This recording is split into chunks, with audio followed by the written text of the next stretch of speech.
we should be live. All right, what's up, people? My name is Speedy. Welcome to NotSoSpeedRuns. We are here with Blades in the Dark 6 and 20, the Phantom crew. We're back. We had like a 2-week hiatus, which was completely unplanned, and you know, it just kind of happened. It was a thing, and now we're here, and we can all move past that and pretend like it never happened. We were definitely always here. It's good to be back. It's good to see you guys back here again. And of course, it is good to have our absolutely wonderful cast with us today. Why don't we go around and see how they're doing, what they're up to. Starting with Trendane. Let's start with Johnny. Or not. Okay. So, hi, everybody. I'm Tren. I am, it's been a while since we've done this. Now I'm trying to remember, how do I do my thing? Not how do I do, never mind. So I'm Tren, I'm playing a whisper who, up until this point, has been going by the street name of Hocus, but that street name doesn't really have any meaning here. And everybody in the town, city of Udawasha, will recognize him because, you know, it's like different families have different colors that they wear, you know, and everything. So like his robes, you know, people who will look at him will say, oh, he's part of, you know, the family of Hakan. And so people will know who he is, even though they haven't seen him in, you know, 20 plus years or so. So his old name of Hocus no longer really applies. And so he is, pretty soon everybody's going to be just calling him Useth, and everybody in this crew is going to be like, what the hell is going on? So I am playing Useth Hakan of the House of Sesereth, which is a demon prince. Oh, great. Lovely. And so I'm just going to let gravity do its thing and drop it like it's Madame Gandalf's turn. Is it how that phrase goes? Totally. I believe that is 100% accurate to how that phrase goes. Drop it like it's Madame Gandalf's turn. Yes. So, hi. My name is Madame Gandalf. I play Ari, who words cannot express how odd this woman is. But yeah, it's good to be back. It's good to be panicking our way through another episode of 6 and 20. And yeah, I'm really excited to see all these faces again because I've missed them over the last couple of weeks. And happy birthday. Oh, thank you. Thank you. Yeah, it was my birthday, and some of you beautiful people came by and said hi in different ways, and it was so lovely. And on that lovely note, I'm going to pass it over to the wonderful Owlbare. But we can't hear you. I did that intentionally. My name is Joff, otherwise known as Owlbare. That's bear as in, not as in rar. I play Jinx Godeffer, who is a really happy, upbeat, charismatic. You know, he's a man's man. He's you know, he's a total mess. He's an ex-Scotland military captain who has gone through several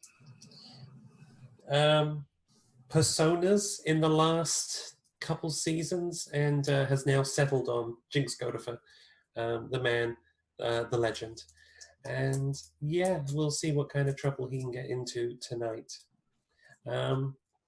That's all I've got. Kitty, over to you. Hello. Hi. Had to unmute myself. I am AwkwardKittyInc. I play Libi. And yeah. I am thoroughly unprepared today for everything. My mind is in a bajillion places. And I'm sure that, I don't know, I feel like Speedy looks highly disappointed, which is fine.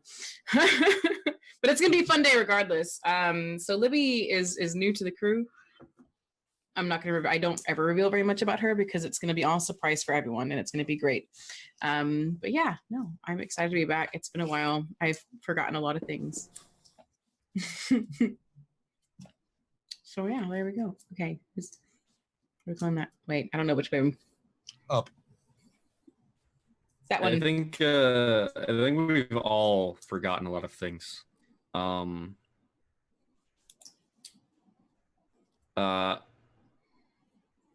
Also, you guys may notice.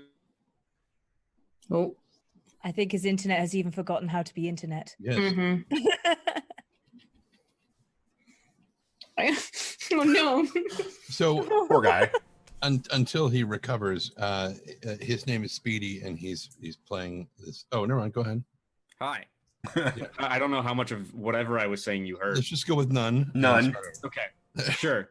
Yeah, so heads up, I have terrible internet right now. So all of this stream is being run through Johnny right now because I definitely couldn't handle it. So there's a fair chance that my voice might turn into a robot and that I might disappear occasionally throughout the stream. Here's hoping that won't happen too much more as it has continued to happen so far. You know, but I play Sky. He's you know, the quote unquote leader of this little smuggler crew, the Spider, weaving the web of intrigue and plot to dismantle the Imperial system. And you know, he's got a dead sister who he really cares about. And that's about it. Johnny, please take over. Honk, honk. Oh, I'm sorry, what? Oh, okay. So, when last we saw Phantom, it's been a couple of weeks, so I'll refresh everybody's memory just a little bit about what was going on. You had just arrived into Udwasha, coming through the Imperial City. We saw a little bit of that experience in the Imperial City for Jinx, who wasn't with us that the first time that you guys were there. So we did a little bit of a flashback, and we kind of filled in the blanks. And Jinx did some interesting things there. He sowed the seeds of dissent in a bigger way for the Scotlanders than what they were experiencing. What he discovered was that Scotlanders are treated fairly, you know, indiscriminately. Like they're not discriminated against. They're just another class or another people in the Imperial City, unlike what he was experiencing in Duskfall. However, he did discover some small group of Unity War refugees or Unity War veterans who were not satisfied with the situation, and he was able to fan the flames of dissent there. At the same time, he met a young captain of Scotland descent, young captain in the Imperial military who was on his way to Udwasha to help render aid to whatever is happening in the actual city itself. Train journey occurred, there were some more downtime actions that were taken, and you all arrived into the Imperial Lock. Essentially this location, or actually there's a small location in Udwasha, and I can jump over to the map real quick and ping it for you guys right here. Spending a little bit of time there trying to find ways in, you realize that the city is actually barred going in from this direction, and that there's a fair a bit of effort that is required to get in, maybe something nefarious. There was some plans and works going on in that direction. Ari was spending a little bit of time kind of discovering the circumstances inside of that Imperial garrison. And then by just strange happenstance, what happened, Useth? Well, the lovely accidental legend Louise just donated $18 to give us all crits. Okay, I missed that. Okay. Yeah, it just happened. So, I'm That's sorry. what happened. I'm sorry. It's okay. It's okay. I was looking at the stream, unlike some people. Well, I've got No, like 3 or 4 things going on right now, buddy. What are you trying to say? I'm just trying to say, maybe you got too many things. Now, so what happened? What happened? Who did Useth discover last week? Well, Useth ran into a friend of his, a childhood friend of his named Ruan, and who had apparently started to become a spirit warden, had started the process, which Useth was going to start when he was known as Hocus back in that place, that city that we all came from, Duskwall. but basically gave him kind of a heads up on what's going on within the wall, both in general and with regard to his family, especially his favorite uncle, whose name is Schuyler, who is not doing very well apparently. And so after having a brief and somewhat uncomfortable interaction with Ari, Ruan decided to kind of go, okay, and go back inside because he had his own charges to deal with. And we were kind of left standing there. Yep. Yeah. And we shouldn't go to the park. We really shouldn't go to the park, apparently. Which But park was that? I'm betting we're going to. It was Blackwood? That's correct. However, we just lost Speedy. Okay. It's okay, we don't need him. Yeah, who cares? He's gone. Whatever. So, with all of that going on, there was one last little bit that actually happened, though. He regarded Libby and said, well, that's strange. That's strange. And that's where we're going to open up, finding you all standing in front of the gate as you watch him enter. And he disappears behind it. And there you are left, wondering what to do next. How do you want to proceed? So we can just walk in now, right? I mean, I think that's kind of what's, going on. Well then, Ari's gonna brush herself down and just saunter on in. No cares given. Does everybody follow suit, or are they just going to watch what's happening? She'll turn around and say the same thing, like, am I the only one? Come on. I'm No, torn. darling. I mean, I'm right here. If we're going to wait for him, or are we leaving him behind? All I know is that our mission is that way. It's going along, but at a slightly slower pace, because I'm torn between wanting to just walk on in and really wanting to watch what's about to happen. What wins in Hocus's mind, though? Well, like I said, he's walking along slowly, but he's a few paces back. Okay. So, you approach the Imperial guards that are standing in front of you, and they're just basically privates on guard duty. And again, they kind of raise their hand. I'm sorry, ma'am, you're not going to be able to enter right now. But they said that we could. Do you have any type of paperwork, any writ of any kind? Hocus. Do we have any kind of paperwork or a writ? And just his body's just kind of shaking as he's laughing, just like he knew this was coming, and he was just like, "Fuck it, let her walk in right to it, right face first, right into the ceiling fan to be fucking hysterical." Sorry, Speedy, too soon. So, that is an excellent question. Do you?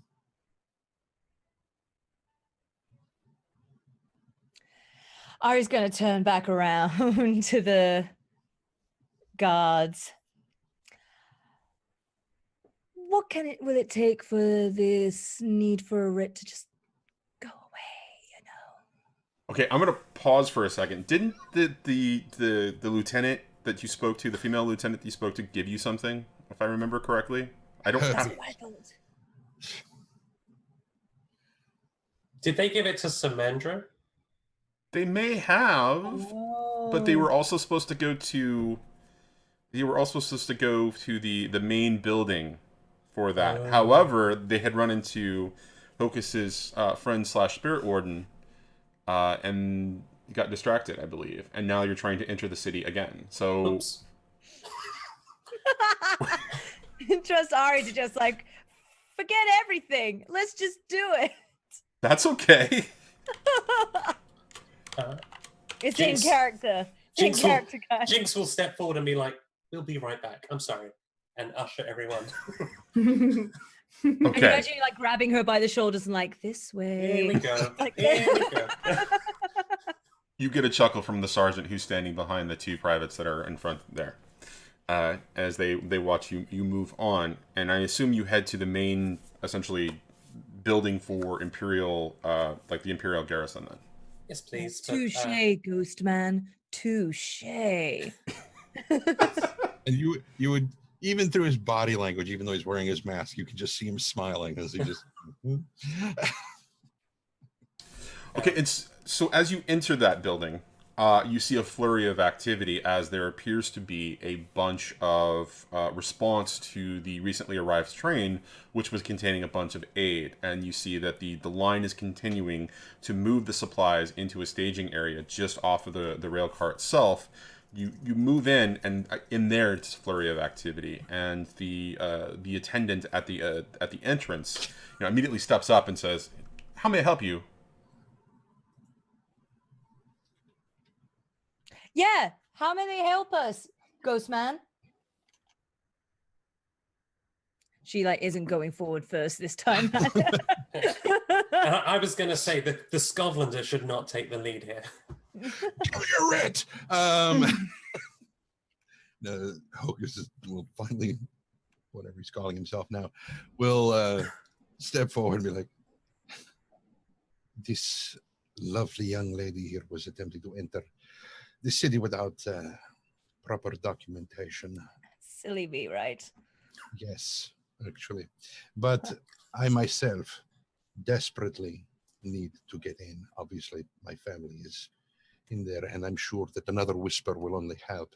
However, whereas people in the city might need me, I need these people. So what do we need to do to acquire the proper documentation to be able to go in? That's an unusual request. Did you come in on the train? Yes, we did. Do you have any writ or paperwork that indicates that you're here to render aid? And Speedy here, I mean, not Speedy, is This guy there. that guy, yeah. Who is he? Who is he again? Who is he? What? Mr. Potato Man. Potatoes and eels. Huh? Gross. But is Sky there with us, all of us? Are we all together again, basically? That's entirely on, Okay. on you guys. In that case, if Speedy, damn it, if Sky is there, then Hocus will Hocus. at Sky. Did we get paperwork saying we were doing this for aid, or I mean, we agreed to be performing aid. I don't know if we got paperwork saying as much. I don't believe you got any paperwork. All right. Is Samandra? Samandra did though, and where is Samandra at this point? I would imagine that Samandra is right next to With- Jinx. Yeah. Samandra did all the talking, but I believe Jinx and Sky were kind of standing off to the side. I believe I might have a right to get in. How is that, ma'am?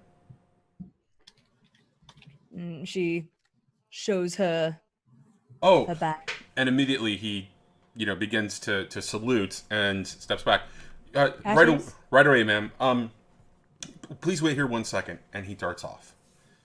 As you watch him dart off and dart into a back door, you see that the flurry of activity. There's a bunch of paperwork, and that there appears to be some conversation about the fact that new evacuees are going to be moving out of the city on the train as it heads back north. Attendant comes out. If you'll just wait in this room over here, if you'll follow me, you can speak to the garrison general, and we can move on from there. Please come this way. And he escorts you all into a room off to the side, sort of down a back hall. It's a plush office setting, and sits you all down there, and says, "He'll be in just a second." And he darts off. As you kind of look around and take in this room, there is quite a large desk with a chair, 2 couches, and a couple of chairs sitting right in front of the desk. There is also a setup for drinks and various volumes of books, lining the walls.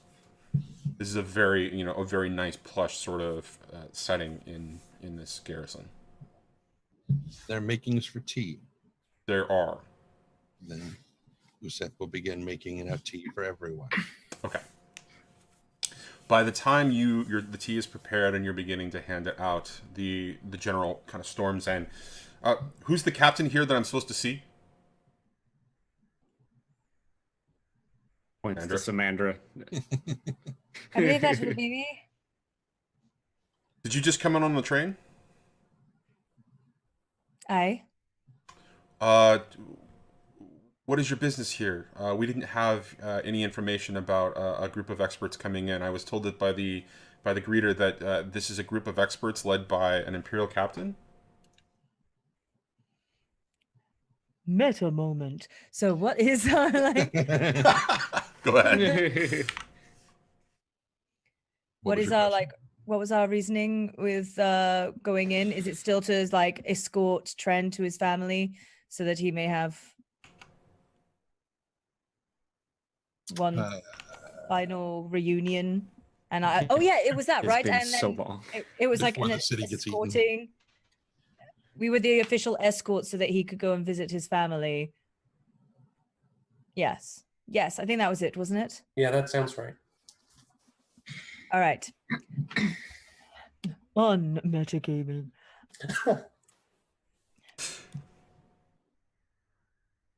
My companion here has the right to go and visit his family. I have taken it upon myself to be the person on duty who escorts him during such.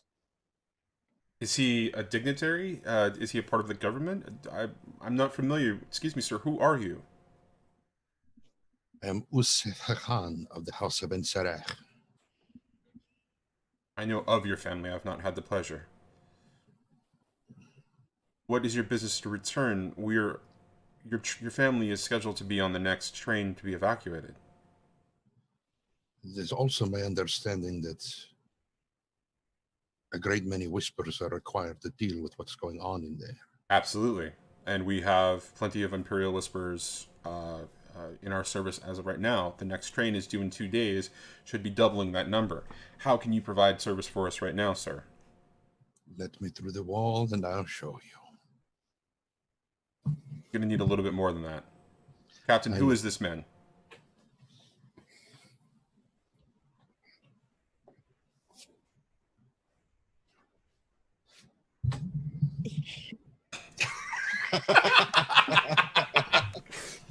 Not to put you on the spot or anything, Samandra, but who the fuck is this guy? He is a citizen of this area, and he has a right as a citizen to be able to go and visit his family at least one last time. He's also been living in Duskfall for the past several years and has done a good amount of service to the city there. Excuse me, One sir. of the Who are best you? damn whispers. My name's Jericho. I work with the Ministry of Preservation. Interesting. So you are actually employed by the Northup Company then?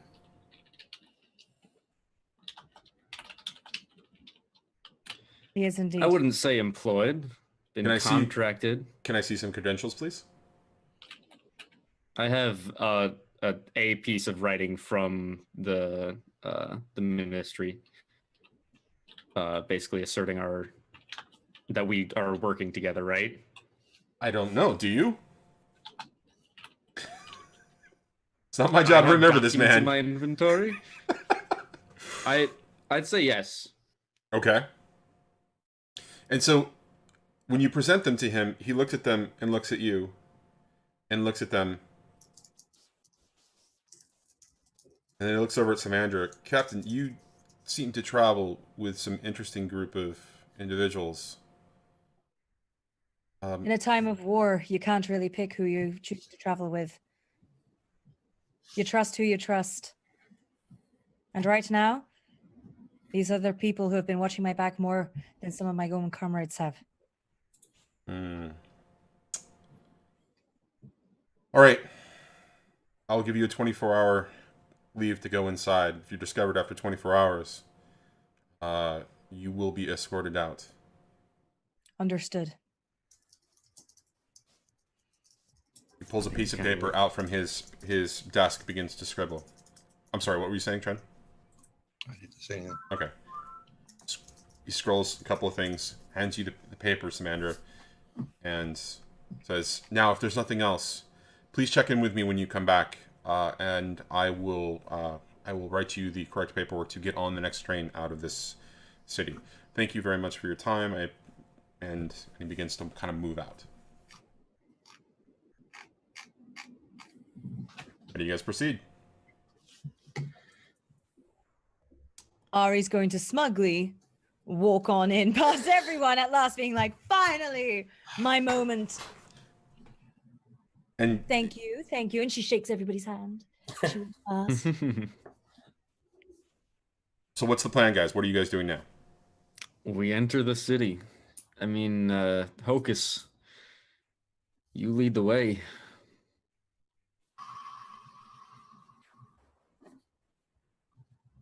All right.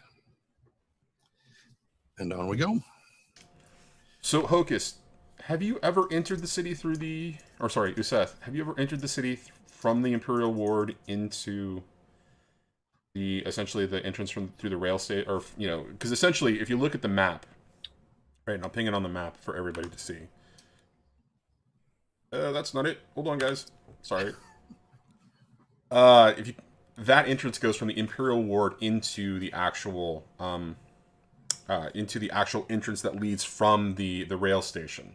Have you ever entered from this direction before? Well,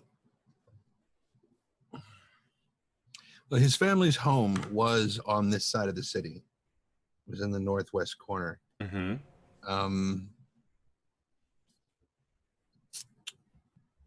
And the way I always imagined it was that when, what happened to him, he was north of the city out in the Deadlands, but I don't think that's what it was. Looking at this map, I think it was probably south. I'm going to say no. Okay. He's seen it from the inside. Right. But he never passed through this gate. Okay, so when you do pass, so you hand your paperwork over and you pass through this particular gate that leads into the walls that surround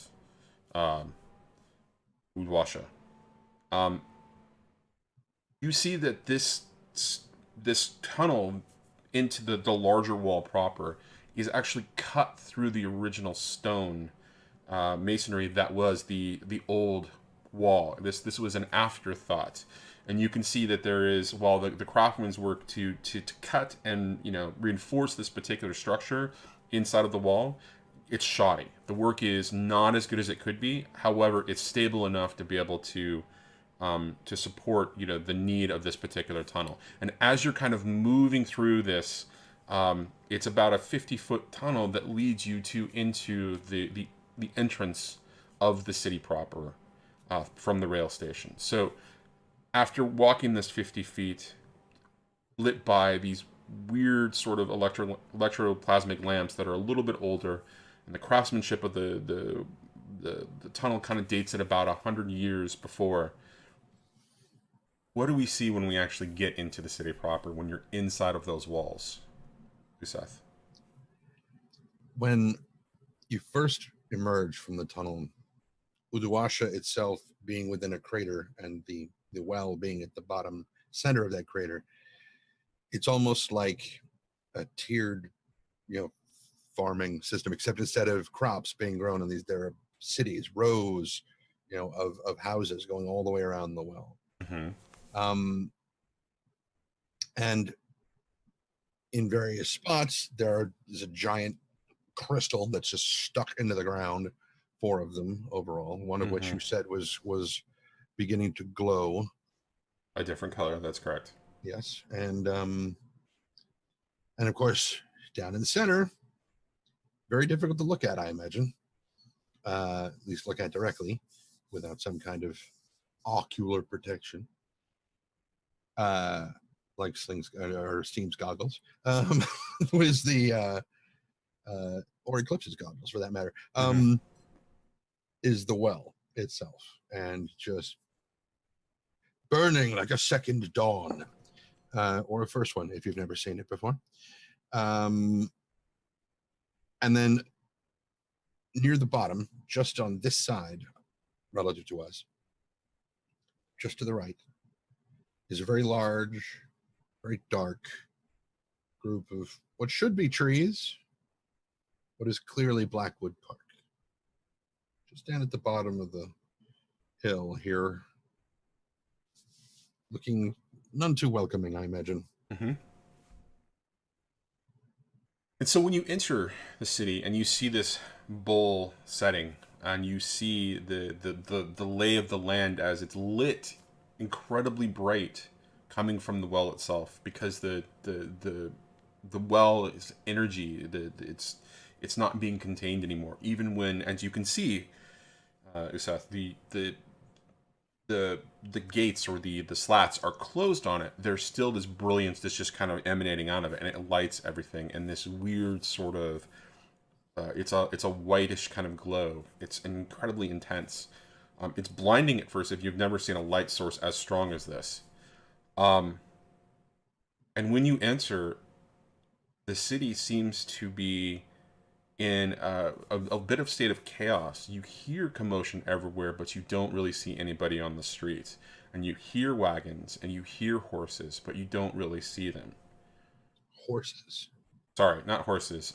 Goats. My excuse me. Wait a minute. Well, so in the Imperial Army, there would also be horses occasionally for, but you were absolutely right. It's goats. So you hear all of that in the distance, and you see a patrol of Imperial soldiers kind of moving along, and as they're kind of walking past you, that one of them stops, checks your papers, and then kind of moves on, seeing that you have clearance. How do you want to proceed?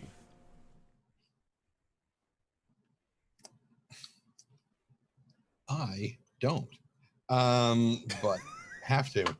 All right. Now, he mentioned, by he, I mean Ruan, mentioned that my family was not in their ancestral home, that they had moved. No. Yeah, they're not in their ancestral home. And he told me where they were, right? Right. He basically said that they were taking refuge as they were being getting ready to be evacuated from the city. So if they are supposed to be on the next train out, then they probably aren't that far away. No, they are definitely in Batuet. So, as these guards are checking our papers, Hocus would or Usa, that's going to take some getting used to, would ask, the family of Hahan, who's slated to be evacuated on the next train, do you know whether they are being sequestered until evacuation? The private kind of thinks about it for a second. I can't quite tell you of the particular name. There are a number of families of the different classes that are being held at Hathu Bazaar. The bazaar has been cleared away, and it is a staging area as we begin to move people out of the city. This is the third group we'll be moving out, so if they're going to be anywhere in Batuet, they're going to be there. Thank you very much. And you continue to move forward? Yeah, making my way that direction. Okay. So let me just change the map again and show you guys where you're heading. So you're here right now. Unless everybody else wants to go somewhere else. No, Oh, this we're first. following you, Ghost Man. That's what I figured. So Hocus, knowing Business can wait. Usath, knowing his way around the city, takes the main avenue as you start here and head down this way, essentially heading down into the bowl. And you find that most of the locations that you see around you are either the shutters and doors are closed, or if there's any activity, it's hushed. And there, again, are very few people on the street. But as you reach this corner, it appears to be quite a busy corner, or what you would expect to be quite a busy corner, as there are some shops, merchant shops here that are all closed and shuttered up. You can see a blind beggar kind of leaning to one wall, coughing, kind of off to the side, and kind of coughing. and the hands raised out, expecting, coin.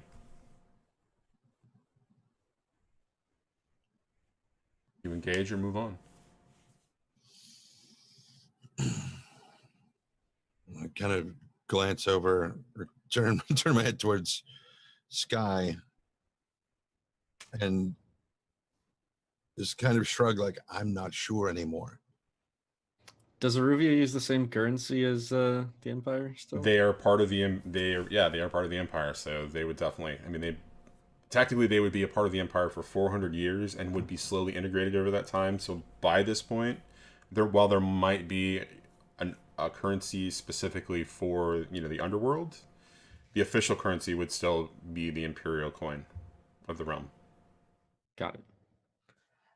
Ari's going to like pull out like some like a handkerchief and just like drop it in his hand and say like cover your mouth next time, and walk on. Kind of covering the mouth still. Thank you. You hear? She's like oddly surprised that she got thanks for that. Did he say that in Akaroja? No, he said that in the common language. Non-Aruvian accent, or Said that in the common language.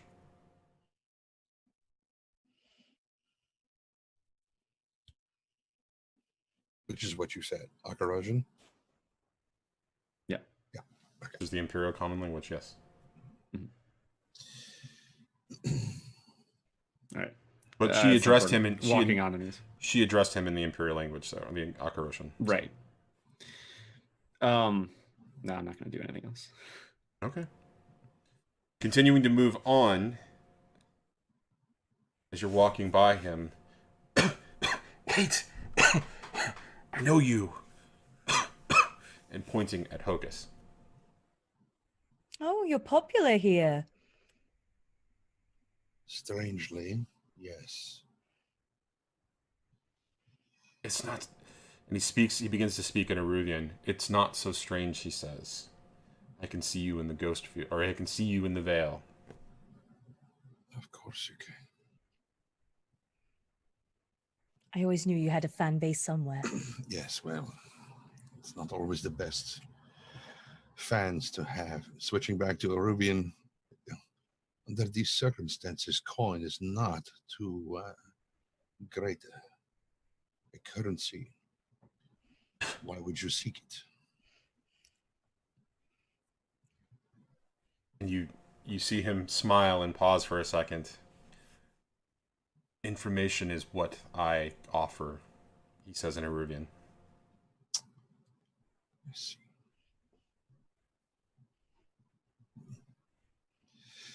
And if that is what you have to offer, then I can guarantee you that if it is not something that I can use, he would be most interested to learn it. And I'll flip a coin to the guy. Not hand it to him, flip it. He catches it out of the air. Uh-huh. And slowly slides it into his pocket. And he for the first time kind of loses the demeanor of the beggar and looks over at the group and whispers very quietly, only for Hocus to be able to hear. That's one. He points at Libi. That's one bears a mark that you should be careful of.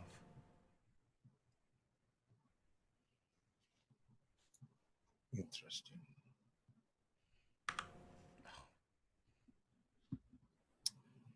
Are we done being the homeless whisperer now? Are we going to... Yeah, you're starting to remind me of Nyx. I don't like Nyx.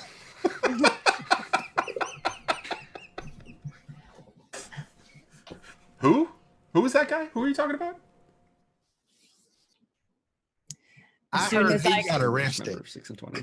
I heard As he soon got- as Ari hears that name, you could just see the like attitude from like go to just like sulking. Just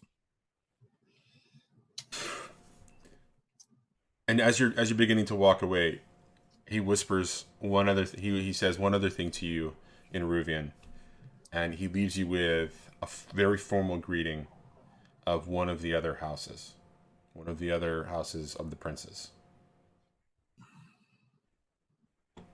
What in the hell are you just talking about with him, Hocus?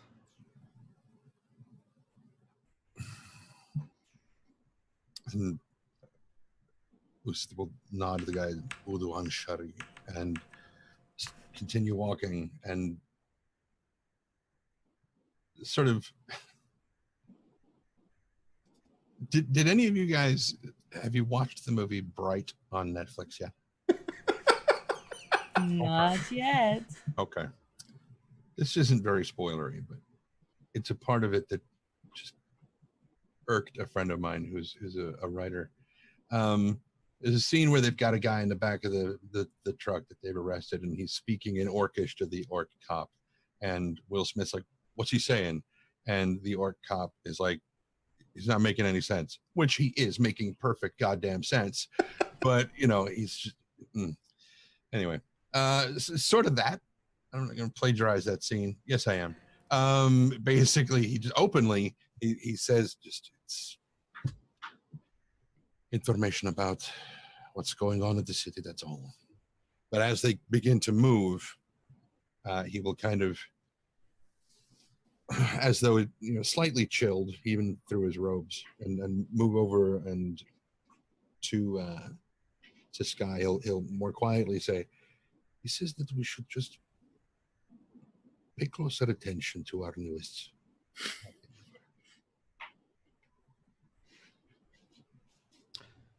Any reason why? I mean, something spiritual, obviously.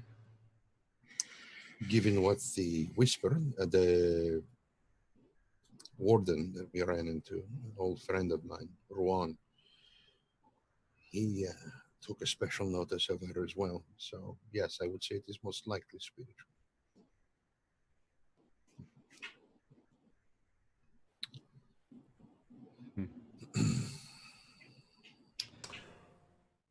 Moving on, you find yourself moving towards the bazaar proper itself. Switch over to the map one last time to show you guys the bazaar is. It's that pimply looking place near the bee in Betuat. It's this right here. That's what I said. And as you kind of round the corner and find yourself seeing, you know, the open space, Hocus, describe to us what the bazaar would have looked like prior to this. What kind of place of commerce was this? Since there is sort of a day and night in depending on the position of the plates over the well. Right. Even at night, there was still some business going on. Some of it was even legitimate, but it was a great many tents. I mean, imagine, you know, an Arabian bazaar, you know, where, you know, there are flowing standards and streamers and ropes with ribbons and shit tied to them all over the place, and it would be a very colorful place with cloth banners and signs which indicate, you know, the names of companies and what they sell, you know, sometimes in Arabian, sometimes in the imperial language, sometimes both. Stuff from all of the radiant energy farms, everything. But now that it's pretty much perpetually day and everything's been cleared away, you can see the posts where things used to be planted. The tents and stuff are still there, but a lot of the banners are either taken down or they're faded and shredded. I mean, it's like almost like a ghost town made of tents. Mm-hmm. You know.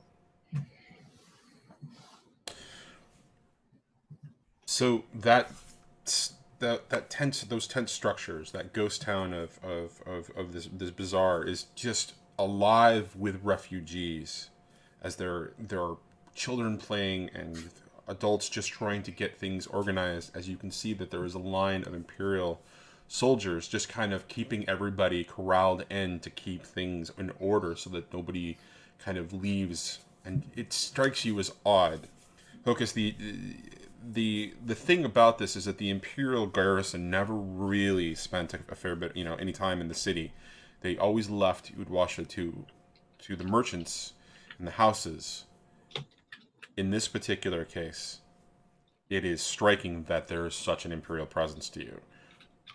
So far as you can tell, though, there is very little nefarious intent behind what's going on. They're just trying to be safe. Right. But it does strike you as odd.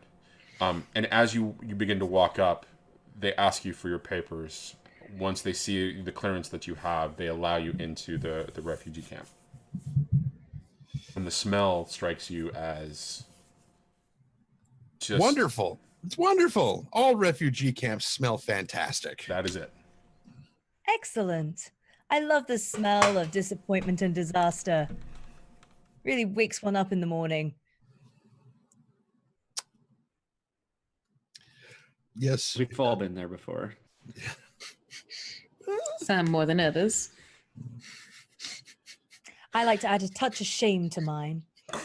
Yes. Oh, that really gets you going, darling. Throw a little shame in there. You wake up with some twinge in your gut, and I thought you said yeah, twins. the gay. I really thought you said twins. Well, there might be some shame involved in that as well, but It's my natural musk. Okay, so so Hocus is or Useth is going to start looking for people whose clothes match the pattern of his and asking where people from the family of Hakan might be bedded down. You, in asking, you get an immediate response that they are towards the center of the camp. That there are a couple of families that are given that place of honor, and that your family is one of them. Head that way. Sky, as you're kind of entering this area as well, you notice, as is per your just innate look, sense of the way that the crowds are moving and the things that spiders do, that there's a fair amount of black market activity going on in respect to underhanded transactions. Not unexpected in a refugee camp. However, this strikes you as more than your fair share of activity in the open in front of the Imperial Guards. Do I spot any lure? No. What you do find, though, is as far as you can tell, it has nothing to do with drugs, and it has everything to do with materials. You hear little bits and pieces of words that catch your raw materials and for drug making, for alchemical, any kind of chemistry of activity. Got it. Keep that in mind. I'll try and kind of pinpoint the people who seem to be the big sellers there, or I guess the big buyers if they're selling the supplies that are used to make drugs. Yeah. Okay. But continue following. Okay. So I think for Jinx, this gives you a bit of uncomfortable sense of deja vu. These are not Scotlanders. These are not essentially a strong warrior people in the same way that Scavs are, but they do have their own pride and honor and sense of culture, and you see the parallels in what you saw after the Unity War with what you see here, and it gives your heart just a little bit of a longing. Samandra is going to kind of notice him, probably tense up, and just do the simple action of linking her hand with his. Oh. He would squeeze Samandra's hand, but he's looking down. He's actually trying not to look. I was actually just thinking I'd have him passing out some of his coin, but that could be dangerous. So he's just kind of focused, and he's not looking good. He's not having a good time right now. She'll lead him through. Samandra will lead him through it. She'll take the lead on this one. I'll get the next one. It's all right. Yeah. And so for Ari, this is also a bit of a it stands out a bit because I don't think Ari has ever been to a place where there is so much. I mean, she's been on the streets of Duskfall. She knows what it's like.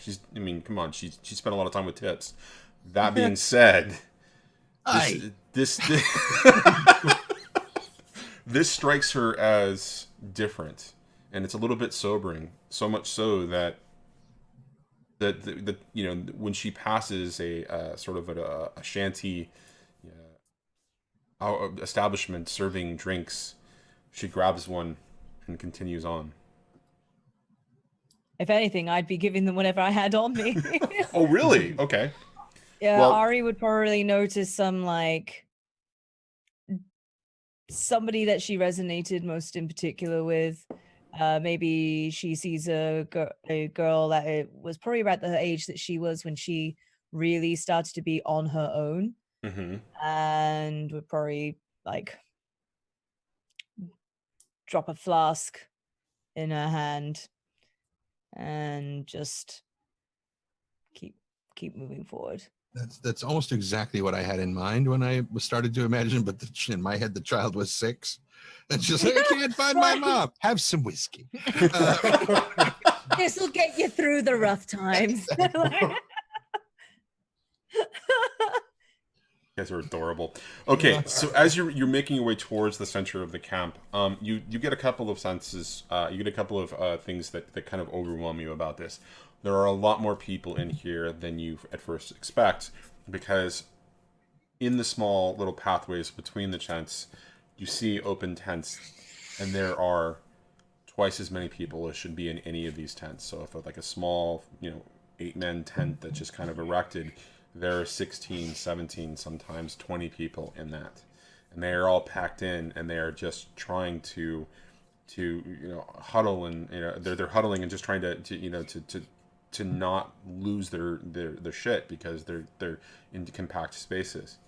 They're just stacked on each other like pancakes at 20 people in an 8-man tent.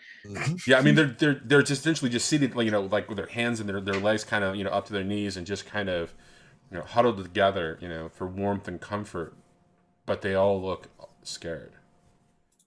And so as you're moving your way towards the center of this bizarre camp, bizarre camp phrasing, this bazaar, you see, a little bit of additional space surrounding 3 tents that seem to occupy the center and have a place of honor. And from these 3 different tents are the colors of the different houses that were mentioned, and Useth, one of them happens to represent your house. The blues, grays, and blacks of the House Hakan. Hocus just kind of stops, looking at the tent, and it's just like,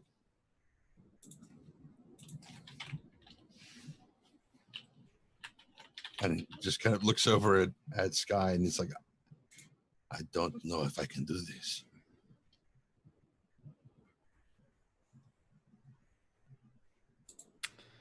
Well, none of us can do it for you. Just the expression on Johnny's face as you started to robot out was really kind of funny. Well, it was like he was trapped in the Matrix. I was just for a second, yeah. I know no one can do it for me. I have not seen any of these people in 2 decades. What do I say to them? What? Just say do what I do. The first thing that comes to your mind. Get rid of that filter. Just let it all out. So we should turn around and go home then? Because that's the first thing that enters my mind. Well, that's not words, that's an action. Maybe, darling, think about what you would like them to say to you if you were in their place and you had someone come to you. What would you like to hear? Surely. Pretend that I'm them.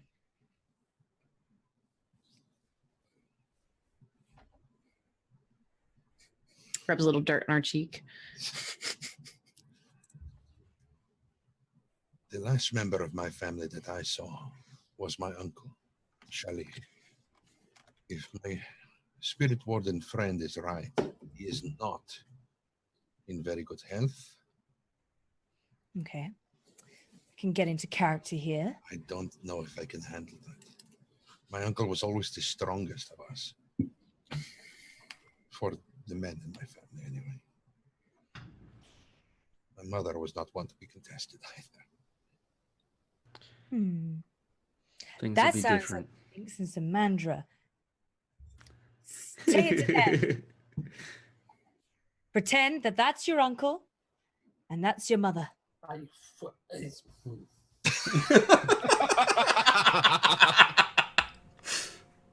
Oh, I love this game so much. Oh.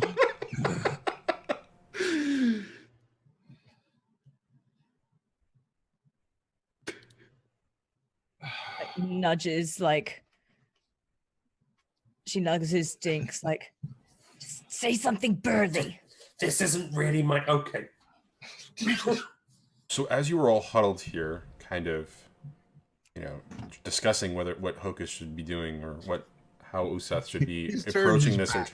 He's facing away from the tent towards everybody now. He's like, there is somebody who exits the tent and kind of moves off past you, not even recognizing you or your clothing or anything else, and heads towards, you know, the entrance of the camp where you just came through. Useth, who do we see?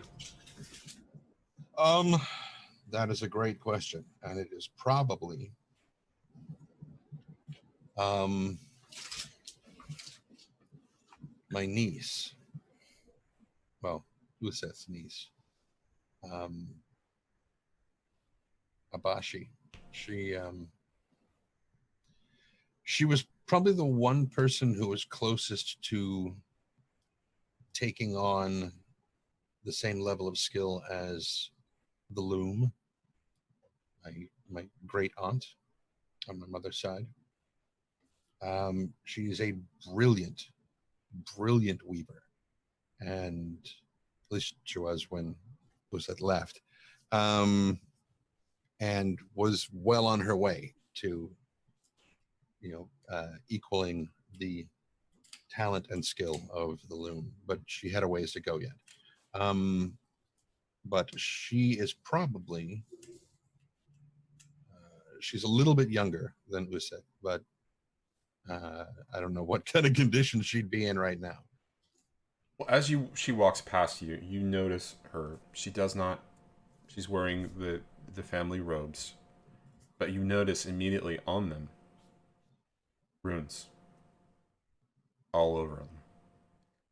And you see that as she's moving forward, something comes out of her sleeve, and you recognize that it is a hook. Mm-hmm. As she continues past, you can see at last moment, as just before she turns a corner on the path, she just places a mask on her face. And all you can see is the mask just kind of going onto her as she just continues on and heads towards the entrance. Is it a family mask or is it It's a junior's? Okay. It's a family mask. Not a junior spirit warden's mask. No, it is. And the hook, the part of the hook that you can see is of the same design as yours. Does it look like fairly new construction? It's newer, but it's definitely seen action as far as you can tell. Hmm.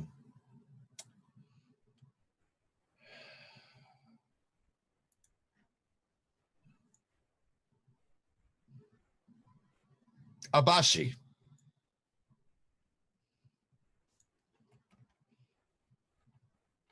Figure stops just at the corner, looking around, not sure where the voice came from. Well, no, she would know that mask. I mean, it was her father's mask. She would know that mask Right. very, very well. And so he just kind of Steps up yeah, into the open. yeah. She's looking around. You see the mask turn. And it is your grandfather's mask. Oh, good. Oh, good. You can't see the expression behind her face, but the body language definitely recognizes you.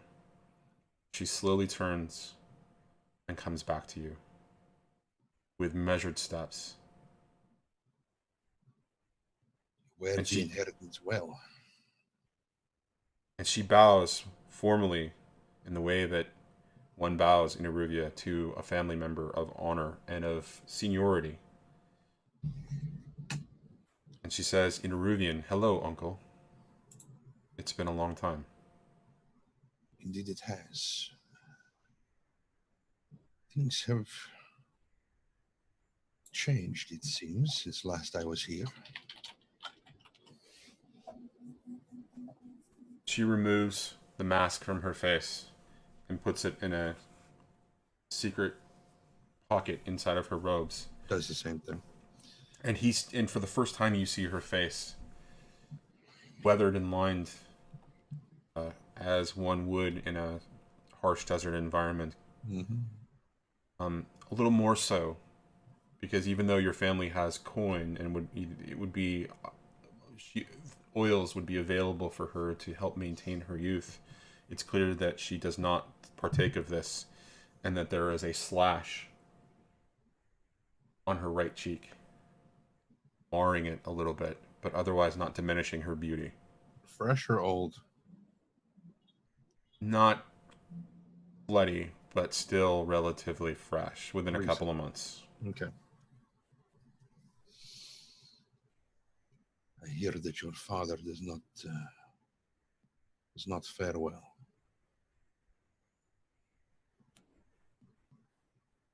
No? Is that why you've returned?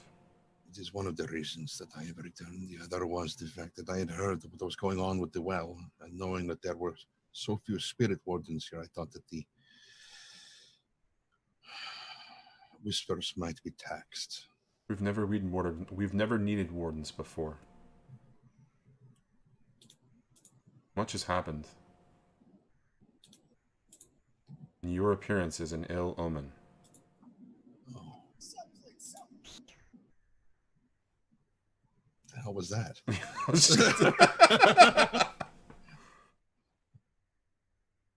it, whose mic did that come through? I don't know what the hell that was. Okay. All right. He sort of takes a half step back, and I would imagine so. If I may ask, where are you bound? You're moving with purpose. Things have changed, Uncle. We are not safe here in the city. I'm going to provide what aid I can. You seem well defended. Is this your work? No, we are not well defended. We are not defended at all. I mean your robes. No. What we face is... And for the first time, her countenance breaks, and she looks emotional. And you can see terror play across her face, and fear and anger all at once. She just kind of picks herself up. You should go visit my father.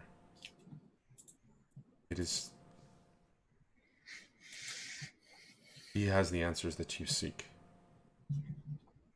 I must go. But I hope that I return, find you here, at least for... And she mentions some phrase, an Eruvian phrase that is a custom of, drinking to celebrate joy. She says, "But now I must go." She reaches back in, puts on her mask, turns, and before she completely turns away, she looks back at you and says, "It is good to see you, Uncle." And you as well. Please bear in mind, I am told that the family is to be moved on the next train out. Do not be gone long. I will not be going with them. My father will explain everything. And she turns and moves out. Duan Shari. And with an unusual surge of willpower, he turns and walks into the tent. So for the rest of you that were watching that exchange, the camp got quieter. I'm not sure Useth nor his niece saw that. But the entire camp did get quieter, and there was a fair bit of attention being paid on to this particular conversation, this exchange. And there were murmurs when it ended. And as you follow Useth into the tent, you can see that you're all being marked and watched. Now, when you enter the tent, what do we see? This is a refugee camp, but this tent is a place of honor for your family. What do we see, and who is inside of this tent?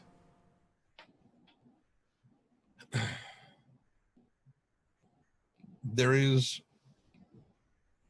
since it is an honored place, and his family is one for tradition, there is more space than it seems like they should have, even though it's a place of honor.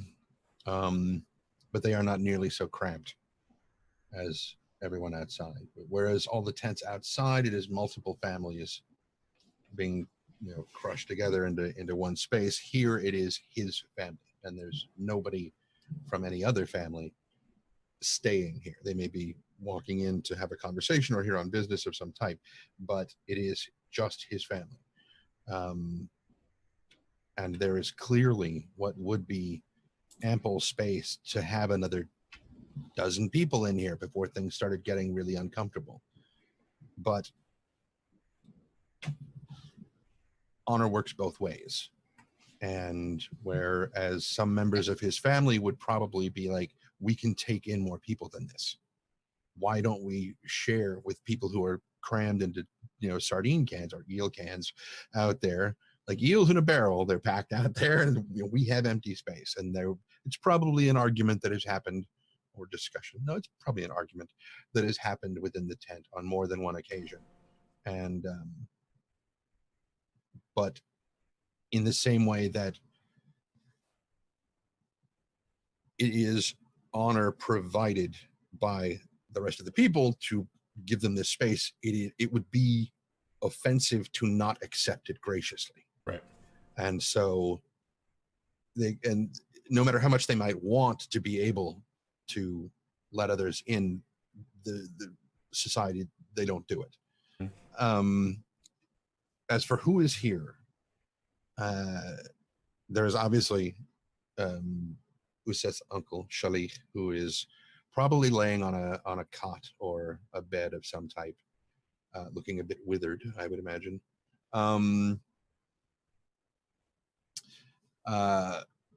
Tending him would probably be, if she is still alive, Useth's aunt. Is she still alive? Yes. Okay. Useth's mother is not. His father is, but looks to be kind of emotionally wrecked in a way that one would be if they'd suffered a recent loss of someone that close. Right.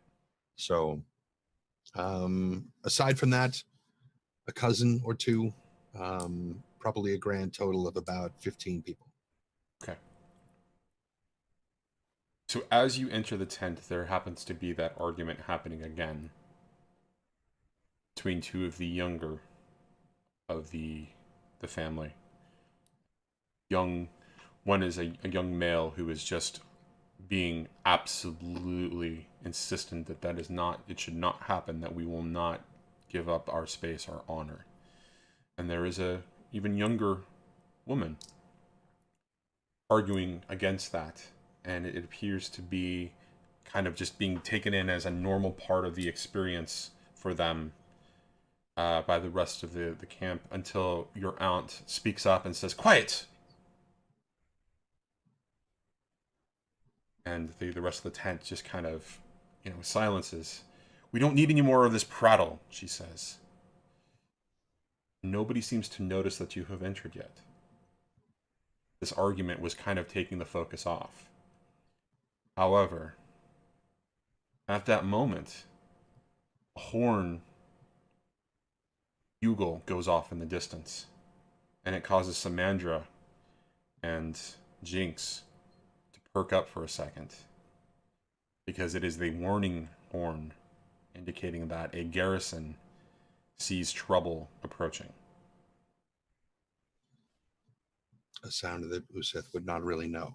No, but Samandra and Jinx would know it incredibly well.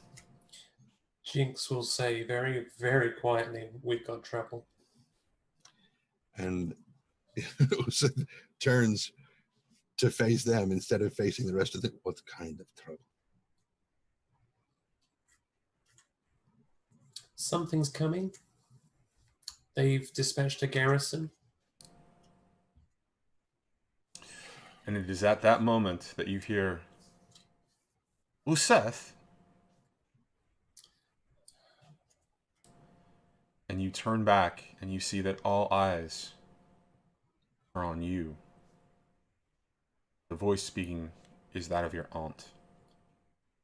She is standing up from the bed where your uncle is being cared for. And she moves towards you as the matron of the family. And he gives the appropriate bow and greets her. "Amani, it's good to see you again." Is it really you?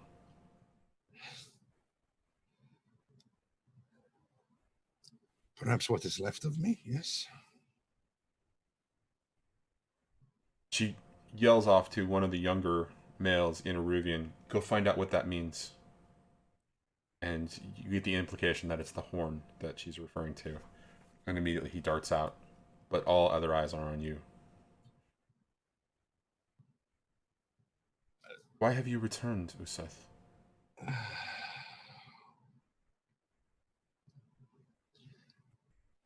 News had reached Duskwall of what was happening here.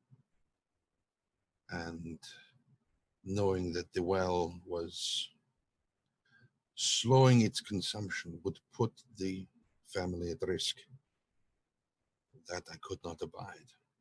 What do you care about our family? Left. We thought you were dead. There are some, and he kind of looks around her. And he really doesn't want to phrase it this way, but this is the way it's kind of falling out of his mouth without him meaning to, as he looks towards his uncle and says, "Some here to whom I owe my life a few times over." And then he realizes, oh, that sort of sounds like I don't owe my life to anybody else. And so he's like... And at that moment, two horns are heard in quick succession. Samandra and Jinx know this as imminent attack. There is attack. There is attack coming. There's an attack coming. An enemy. An enemy. Shit, Speedy, damn it! Somebody's getting an enema right now. Are you having a stroke? Somebody is going to attack. Damn it! Like real fucking fast.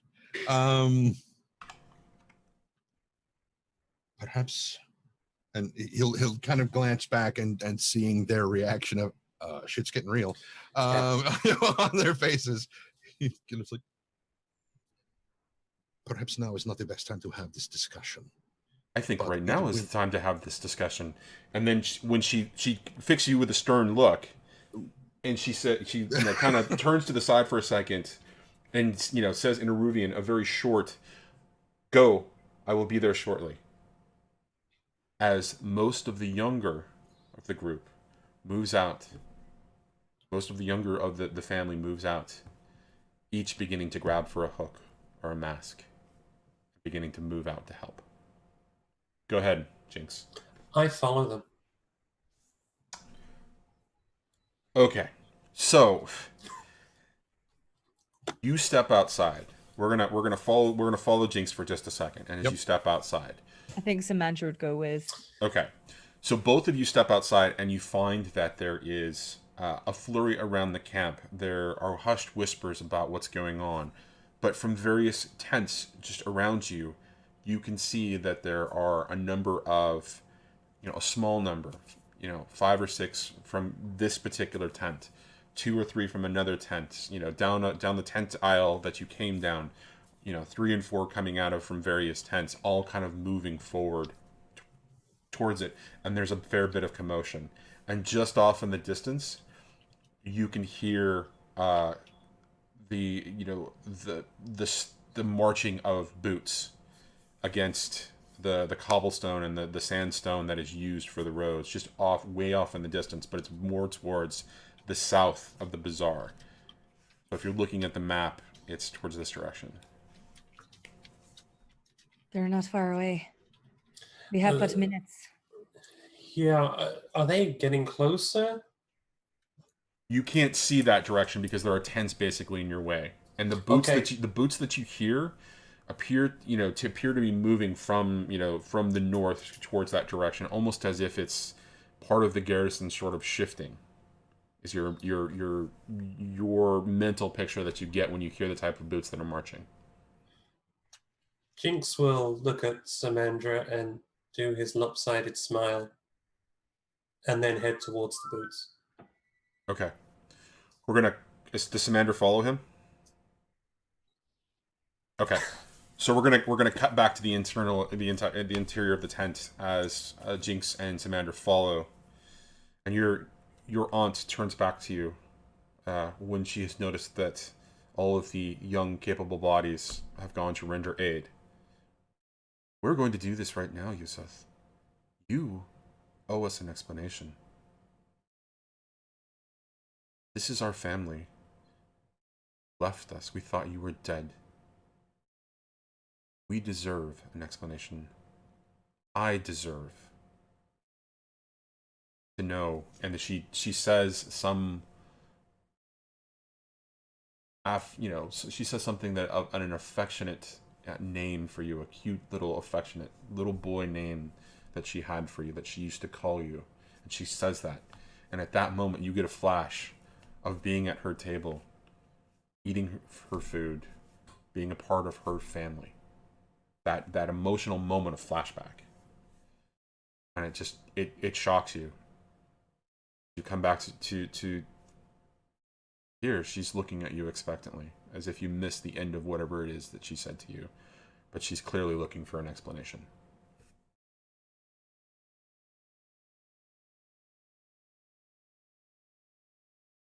It is no secret to you what happened to me.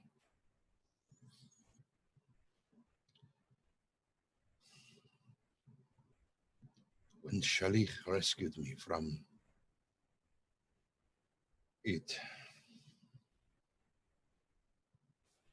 I thought in the time that followed that I would get over it, that I would find some modicum of peace afterwards. I thought that I could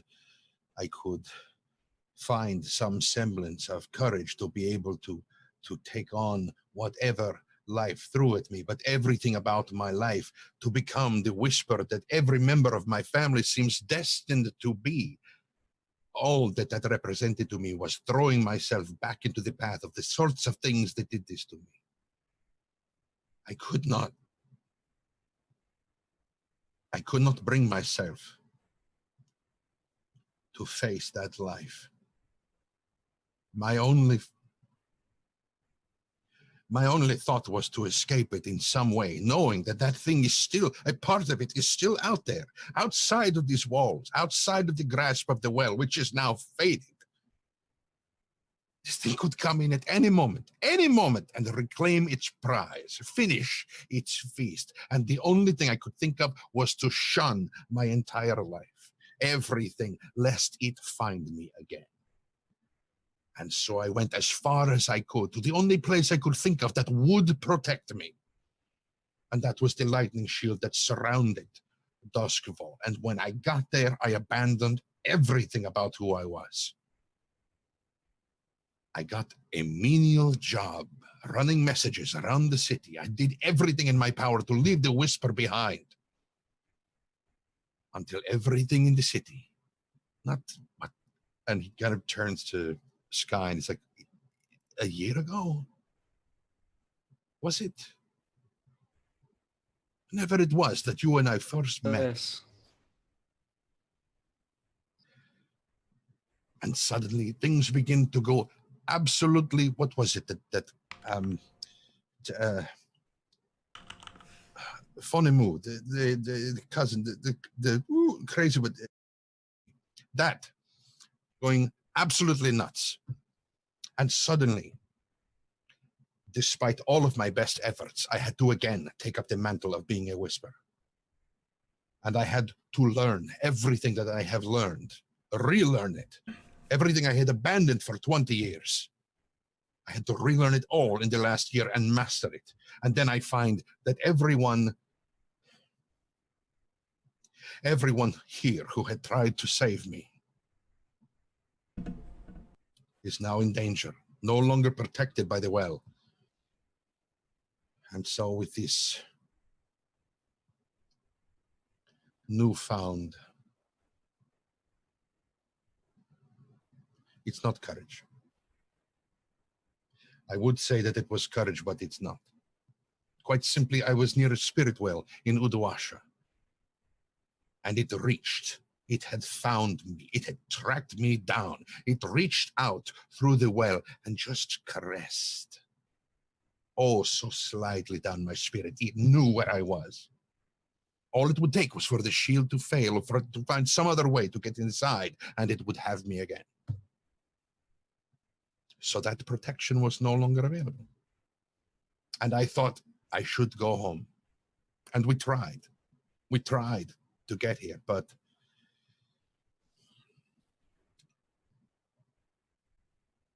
things did not work well, and we were forced to return. And so I thought I will fight for my life here in the city, in Duskfall. Because if I don't, something is going to come and take it from me. And so through this last year of struggling to find the courage to live my life there, I realize I've always had one here. I had the well, but no longer. But that means that my family, the people who have protected me, who have been there for me whenever I needed them, the man who rescued me from a fate far worse than a single death, that he was not well. And so I have come back, not out of courage, so much as desperation. And hopefully, some measure of forgiveness.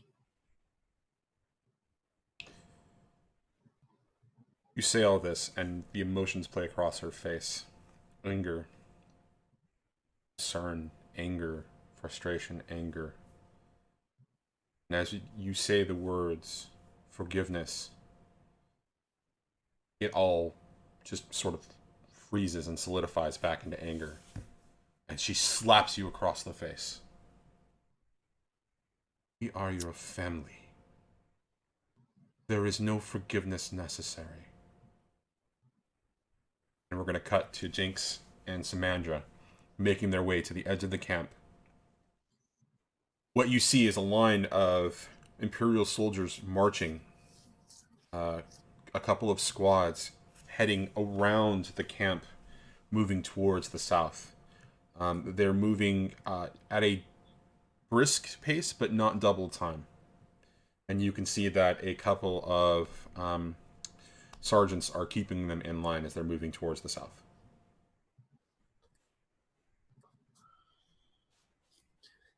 Samandra, can you find out what's going on? If I walk up and it wouldn't go well if I walk up. Can you find out what the heck's going on? And she goes up to the nearest guard and basically demands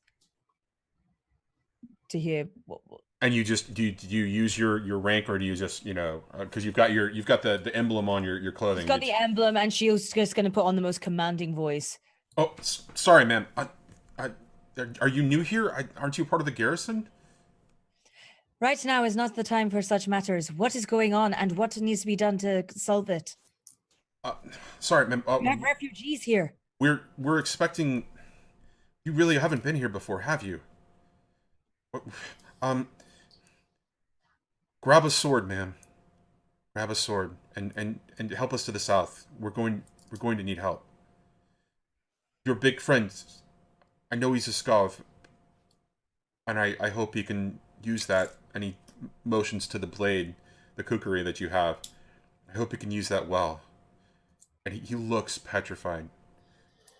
What about the people? We're waiting for the wagons. We're waiting for the goats in the wagons, but we have to hold the line.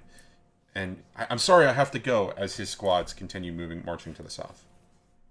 Sam, you should go back to the tent, because if they need to leave in a hurry, having a captain at their side is a really good idea. Agreed. I can,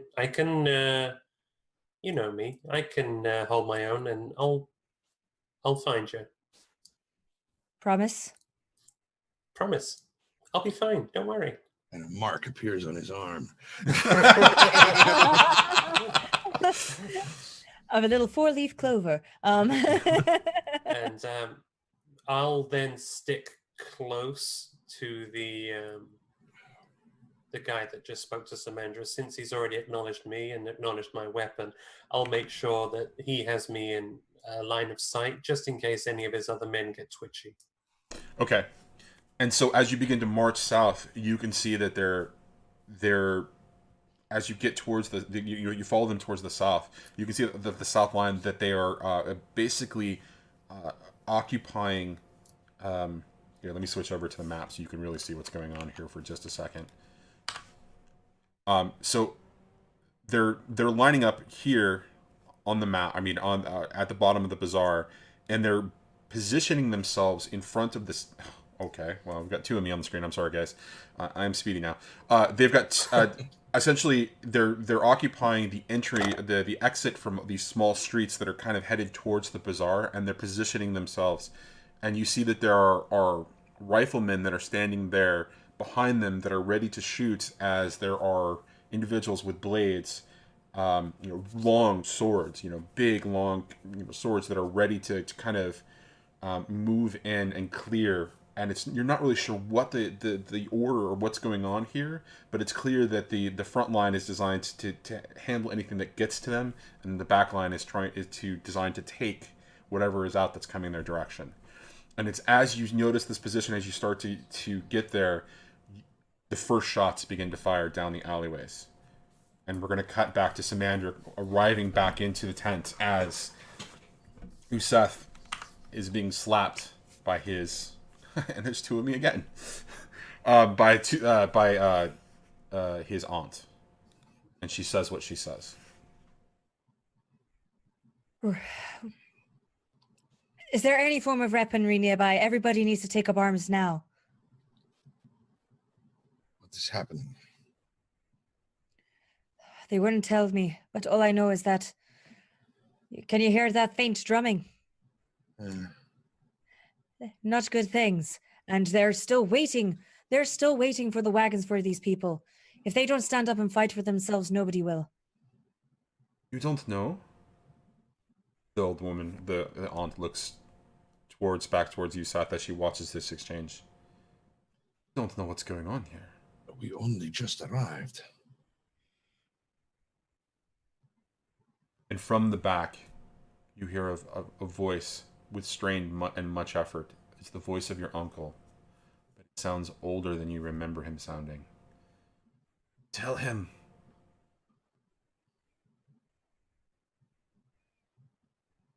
Your aunt shakes her head.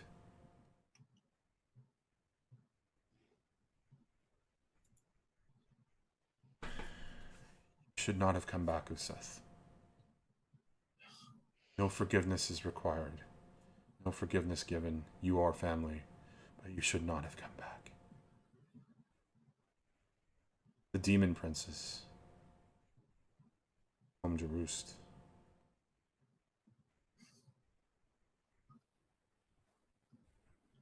And at that, you hear screams and gunfire shots from the south.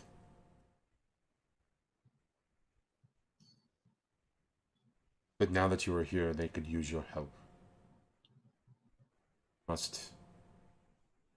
You must go with your friend who has not returned. You must go and witness this. You must attend to your uncle. We must persevere until we are evacuated.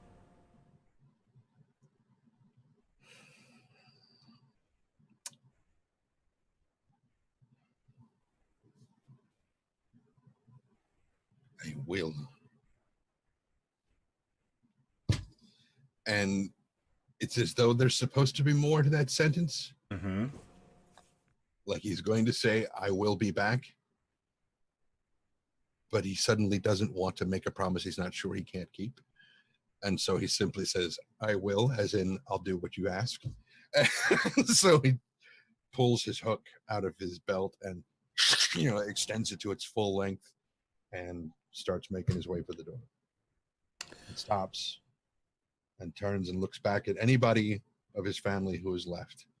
And with more sincerity than he has said anything in Aruvian in decades, he stops and he looks around to each and every one of them as he's about to put his mask on. He says, Uduan Shari, and puts it on and out the door. What do the rest of you do at this point? Because there are still 5 of you or 4 of you in there.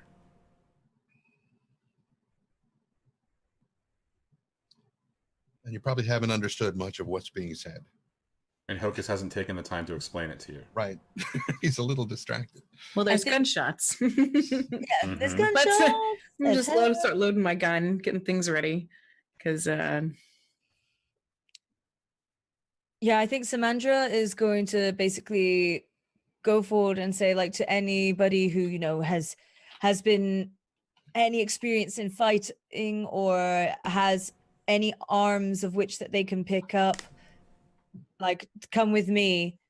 And then Ari is going to be like, the rest of you come with me, and she's actually going to lead them away, because I don't think those wagons are going to get here in time. And so if they don't leave now, then they're just sitting. Yeah. The They're just matron, waiting to be killed. the matron, or his aunt looks at you and says, "Your help is much appreciated, but we still have things that we need to do here. Please, if you want to help us evacuate." And she kind of motions for Ari to help her with attending his uncle for just a second. She's got them healing hands after all. She does. What is Sky and Libby doing?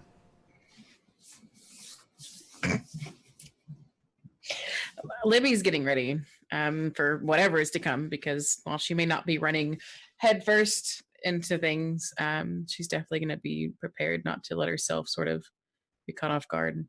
Okay. And so as you're doing all of this, a little girl wanders up and looks at you and smiles. And she says, "That's kind of a funny mark. Why do you have that mark?" And when she points, she's pointing to a place on your arm where you don't see anything. She kind Did of the looks. rest of us see this, or You see the exchange, but you do not see her. Like, you do not see whatever this little girl is indicating. Right. She kind of looks and stuffs up. Oh, darling, that's just a piece of dirt there. Don't worry about that. And kind of tugs down at her sleeves and smiles. I've seen it before, she says. Now there's dirt everywhere. Nice. Dirty city. And she kind of smiles. She says, and this is my doll. And then she just begins to talk to you about her doll. Sky, She kind of, sorry, go ahead. Along. No, I was gonna say she kind of smiles like nervously and just sort of like plays with the child. Not gonna show off a rat. And Sky, what is Sky doing? Sky just kind of is like side-eyeing that entire conversation. I also don't know what just happened because I was gone. Sounded like there were gunshots and. Okay, so we're gonna cut to the scene where the gunshots are, with Jinx standing, just coming up to the lines that are the streets, the street entrances that are being covered from the avenue at the south of the bazaar, and the fires, the gunshots begin to fire as the reloads begin to happen. You hear calls, clear, clear, no, not clear, clear, just down the lines, and you go to the one that's not clear. And you look down the path. As you can see, there's a bit of smoke, and it's really kind of dark down that alleyway, because even from the light of the well that's kind of diminished and everything else, there are shadows that play along the street down this way. But you can see slow-moving figures moving in the distance, kind of in the dark there. We've got 3 left, some person calls, from the front line there. And then you hear the call, we've got more coming, we've got more coming, we've got more coming, from each of the lines. What do you do? How would you like to proceed? I do something stupid. I'm gonna walk down this alleyway towards the 3 figures. Okay, so as you try to make your way that direction, they attempt to stop you. No, come on. I look at them. You know the look. So they're please don't. We're best to stay in defense in lines together. You look like a military man. You look like you've got some experience. Do not go down that alley. They're trying to stop you. We will be forced to fire on you if we see more coming. Do your bullets work? Can you take them down? Yes. Then do your job. And if they make it past, if they get within melee, you're not going to stop me. Okay, so as you say that, more shots fire from around you. Clear, clear, and then not clear, and the shots fire here, and they take out the 3 individuals kind of walking slowly in that direction, and they fall. But you can see that there's obviously more coming in that direction, coming from that street. Can I see? All you can see is vague shapes, and they're moving incredibly slow. Dang. Do you attune? Oh, duh. Yes, I attune. What a poke. Go ahead and roll it for me. Oh, okay. We're going to make this the first roll of the game. Yay. That's why I didn't resist the slap. Would you have resisted the slap, honestly? Hocus wouldn't. Yeah, I mean, this is like his second mother in a lot of ways, right? Oh, yeah. Hey, Johnny, can I call this controlled? You can definitely call this controlled. Okay. And I think standard is the effect.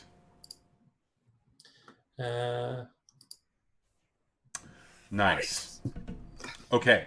So even though it's dark down this alleyway, describe to us what it is, what it's like when Jinx begins to look into the ghost field. What is, how does Jinx see the ghost field just generally? It's been a while since you've attuned, so we might as well describe it. It has been a while. Everything loses its color, except everything is outlined. Everything is outlines. Everything is blue. These very fine blue outlines that shape people, that shape houses. But when it comes to spirits and spiritual beings and those others that can attune, they glow. Okay. So what you notice as you're looking down this direction are blue shapes that are kind of like a dull blue. They're not the vibrant blue of what you would normally expect from someone who is alive and their body, their spirit is trapped within their body. It is a more of a dull blue, and it does not give off that glow. It does not give off that radiance that most people do. It is this dull color, and you see shapes, vaguely humanoid physical shapes, essentially kind of in the distance, 60 or 70 feet down the street, and there's a bunch of them, and there appears to be like more, and they're kind of funneling in that direction. Are they shambling, or are they just walking slowly? They're walking slowly. They're not shambling. They are not, stumbling. They're walking slowly forward. Well, I asked for a rifle.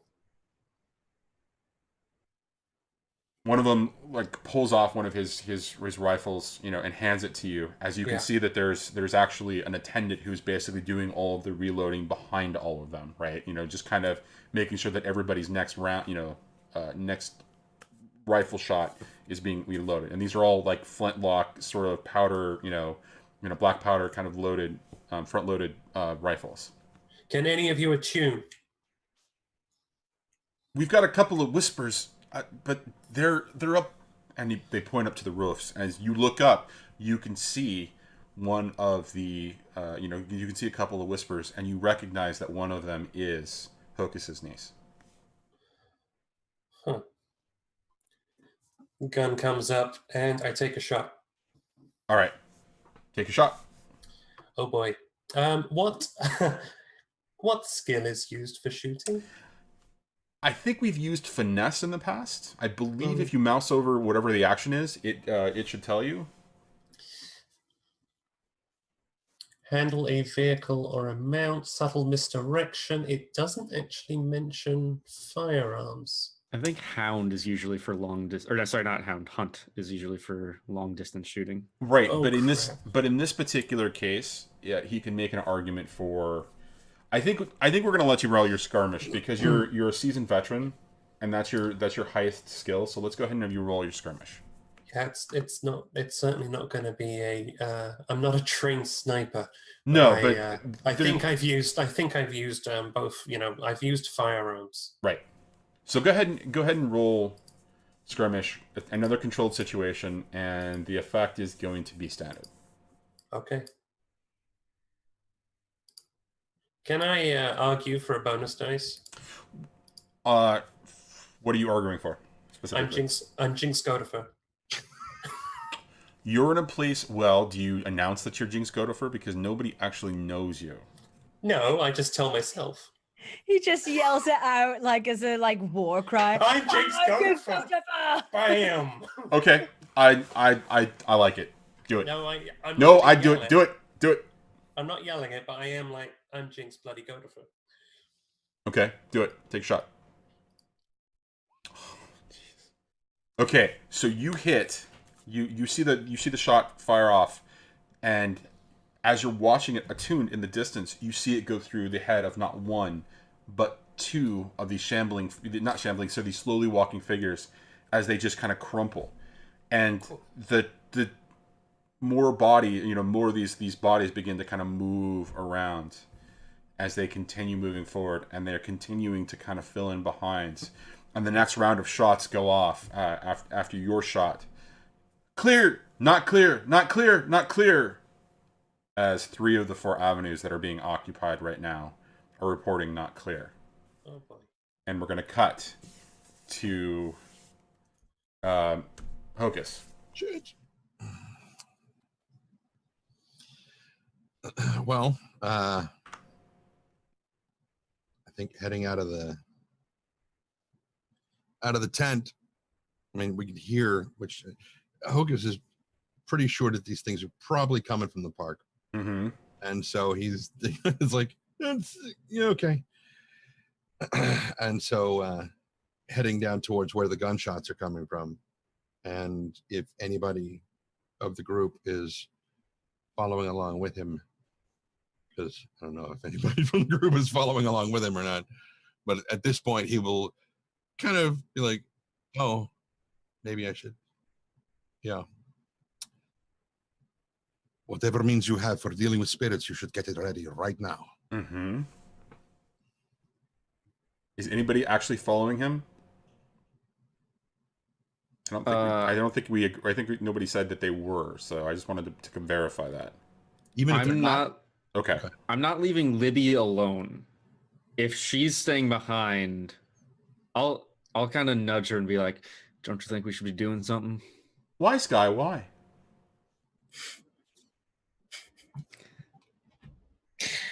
Well, darling, I suppose we should. What do you have in mind? Well, there's certainly something going on out there. We can either fight or we can get the hell out of here. Either way, I don't think it's best to stay cramped up with family of a man who's running out as well. I'll tell you, the smell is quite starting to get to me. Smaller unless people are not. Now, I will be honest with you. I don't mind a nice little fight from time to time, but I'm not too interested in jumping head first into something I don't really have a whole lot of business in.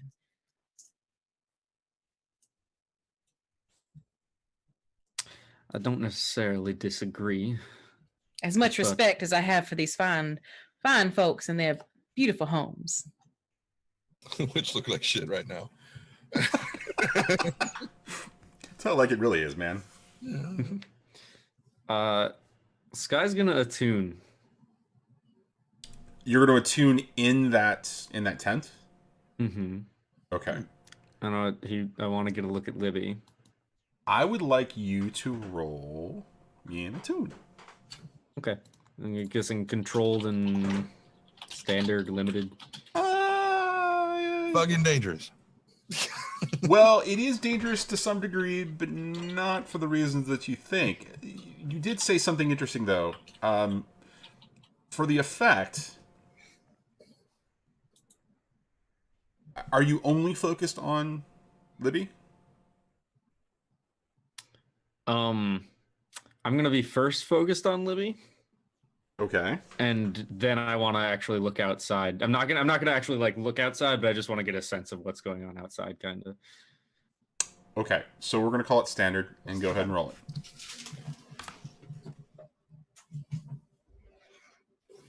Okay. You begin to attune, and the world begins to come into focus, just like you normally see it when you go into the ghost field. You don't see anything unusual about Libby. Like, there's nothing that strikes you out of the ordinary. But you do notice that there are a number of other spirits in the tent who appear to be very concerned about, the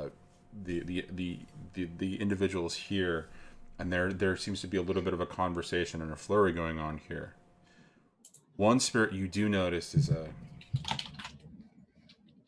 older woman, much to the same age as Hocus's aunt, who appears to be leaning over a man who is passed out on another cot towards the back of the room, and this gives you pause because this spirit appears to be trying to attend to this man on this cot, but just can't seem to do anything. Like, she's getting frustrated and she's sobbing.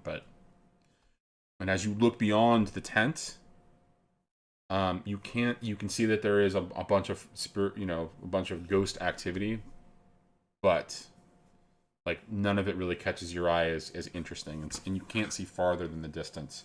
However, as you are taking all of this in, one of the family spirits notices that you're paying attention and begins to move off to the matron.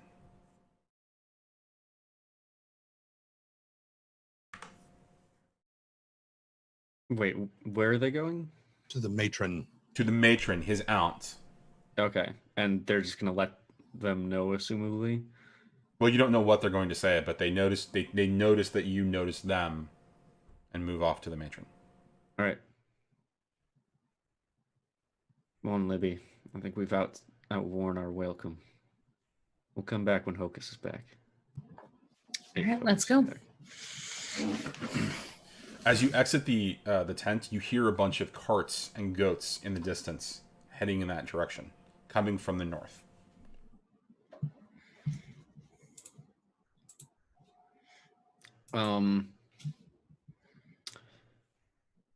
As Sky is walking out of the tent, he like holds open the drape for Libby, and as she walks out, he quickly grabs her wrist and tries to pull down the sleeve. What did you see on your What does he see on your wrist? There's nothing there. There's nothing there? She sort of looks at him and like flicks her hand away from. What in the world are you doing? If you wanted to hold my hand, all you had to do was ask. You didn't He have to be stares for a so second, loud. like he takes like half a second, looks confused, and then as if trying to play it off smooth, like gently kisses the top of your hand. But it really doesn't work. That's really smooth, bro. Roll deception at disadvantage. Oh, wrong game. Yeah, so the position is desperate, or the situation, the position, or is desperate, and the effect is risky. Whatever. Okay. So when you get outside, we're gonna cut to Hocus walking up to the line and seeing the shot that Jinx just made, and hearing the exchange that's going on among the lines that are protecting down the alleys.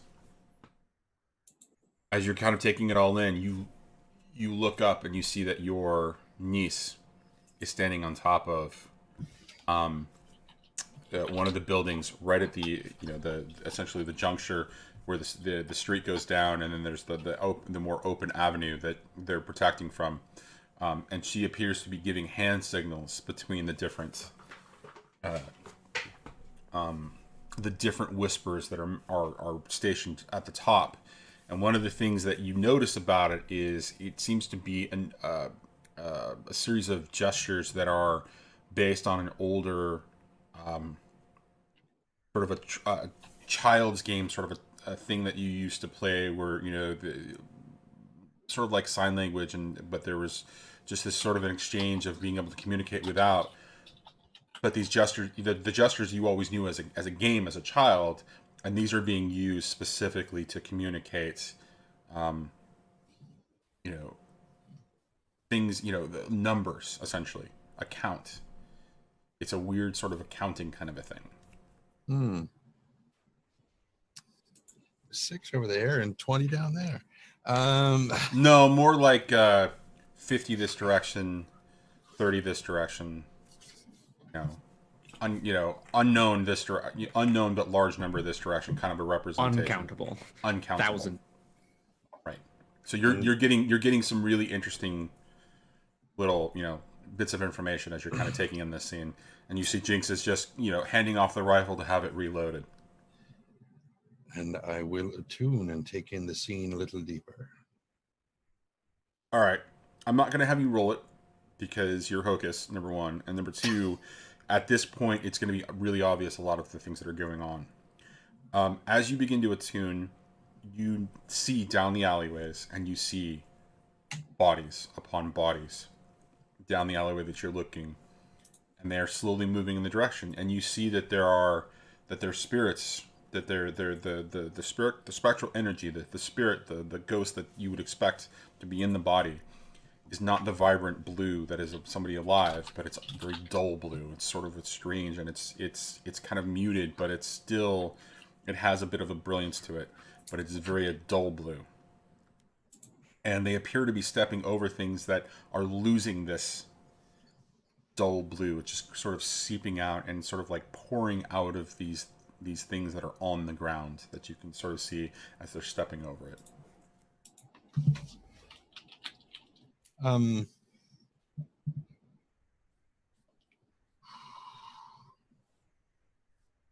I'm reminded of a scene from Starship Troopers where he comes running out. You got a bug problem, man? To Jinx. Are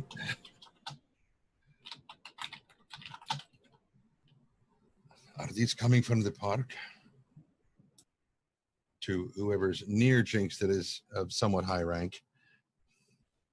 You were able to catch a lieutenant who's kind of running down the line. He looks at you and, are you new here? Of course they're from the park, and keeps going. Yes. Why the fuck does everybody keep asking this? Of course I'm new here. I wouldn't be asking about you. Whatever. And when that exchange happens, your niece kind of looks down, looks at you, gives you a hand wave, and then waves you up. I'll kind of, instead of just running up to Jinx and patting him on the back of the shoulder, which is a really good way to get yourself stabbed.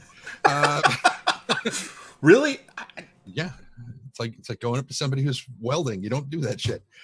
He has a gun this time. Yeah, He wouldn't be stabbed. Yeah. Right. Yeah, There Sounds is like you know from experience there. I feel like there's a story. there is. I think there is a story. There's always a story when it comes to Trent. Never mind. So I'm gonna quickly tell Jinx I'm going up to the top, Mhm.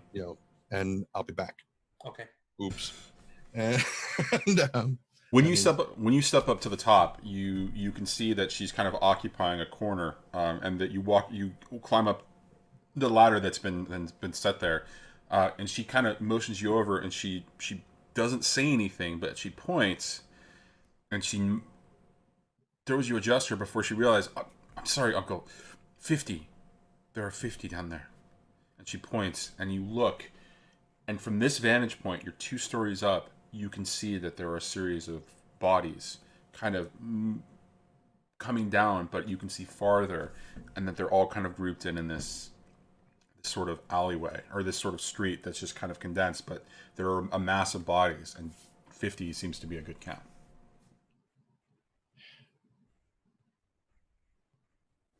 So what do we do? Let me change the question. When the bodies have failed, do they stay down or do they get up again later?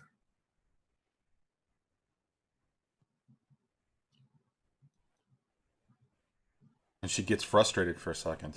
I don't know. I know that they stay down for a while. But I've seen the faces more than once. And she looks past you, and as you turn around, you see that she is receiving information, and she's indicating it to the lieutenant as he's walking by, kind of catching things up. And then there's another ring of shots fired.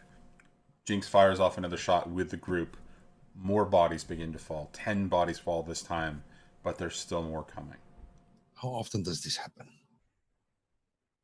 They didn't find us this time for a while. It's been 2 or 3 days since we last moved.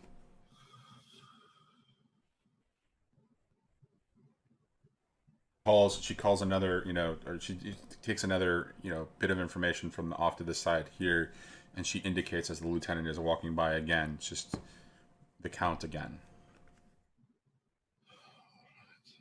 So 50 there. We have any idea how many there are overall?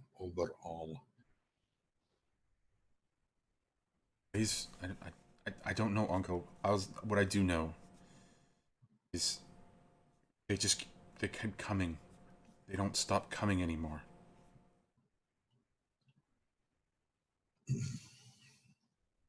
Can I see the well very well from where I am? You get a sense of the well, yes. Like you can see its glare in the distance, right? But there's a building kind of blocking a little bit of it, but you can see its glare, and you can see that the plates are still down. But I can't see it very well.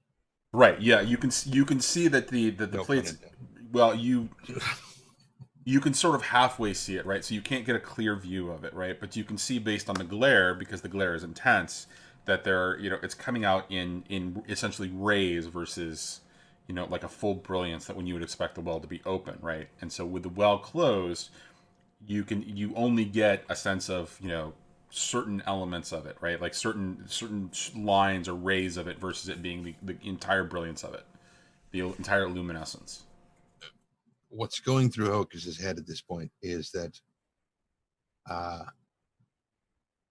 to put it bluntly, the toilet is overflowing, and the well, instead of pulling spirits in, they are now beginning to pour out and taking on whatever body they find. And those bodies then get up and start moving. But you can't see the well very well. Again, no pun intended. So it's just a working theory right now, or hypothesis. Right. How much time do we need to clear this? It's not about clearing it. It's about the evacuation. And she points back, as you can see clearly across the camp that the goats and the wagons have started to arrive to begin the evacuation of the camp. How much space is there between the line of the guys with the longer swords who are keeping things at bay versus the... That space is getting shorter and shorter. You can see that the bodies begin at about 100 feet, but that the line is getting, the line of bodies moving towards them is getting closer and closer. Like probably about 40 feet now distant. So you can begin to see the shapes of the bodies more clearly, and you can see that they are indeed wearing Eruvian garb. Okay. So by the time he gets down there, they'll be a lot closer than 40 feet. Okay. Yep. So, all right, I will do what I can to try to buy us a little more time. And he will head down. Okay. And we're going to cut to Libby and Sky. You guys are outside the tent, hearing what's going on. You hear the shots continuing to come from the south. What are you doing? It's seeming like our time here is probably going to get cut a little bit short, and that this entire city might not be as useful as I thought it was before. Sky's going to go look around, kind of trying to take advantage of some of the distraction and find one of those black market dealers going around. Okay. And just kind of walk up to one of them and say, "Excuse me, you wouldn't happen to know a man by the name of Danash, would you?" Danash? What is this? That being the name of the guy of my contact who provides the lure. I don't know you. We're not going to have this conversation, and he begins to turn.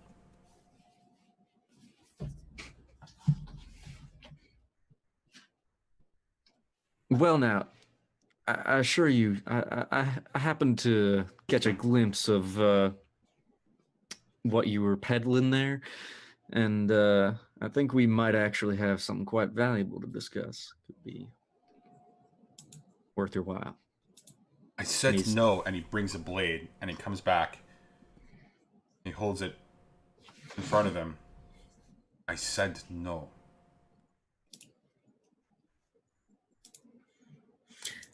Can Libby kind of step up next to him and, "Darling, surely there's another way we can handle this without coming to such violence." She sort of like rests Violence? a hand on his... Violence has come to us. Can you not hear the shots? "But would you like to add to that? Would you like to give a little kindness back to the world that seems to be dissolving into madness around us?" So the two of you proposing. Just looks back at Sky. Marriage. Marriage.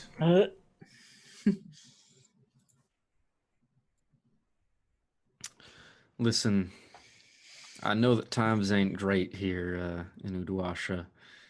I know we're getting ready to head on a train out of here. I can help. When we make it out of this city, you don't want to be a refugee like you are here, lined up all squalid. I can offer you a job. a better place to live, and not just to not be a refugee, but to live a higher life than most, even. Blade kind of falters a little bit. Offering me a job? Need one? I am trying to evacuate my family. I am trying to buy them better passage, and you're offering me a job? Oh, you want passage? I wasn't sure if that was assured already by the status of your refugee. We can help with that too. Puts the blade You back. and your family. Puts the blade back on his thing and steps back. Again, are you offering me a job? Or what are you offering? Be clear.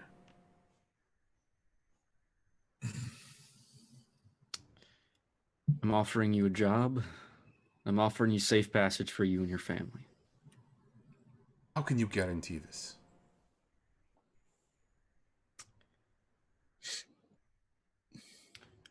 We happen to be on a train car headed out of here ourselves. Not one of the Imperial ones.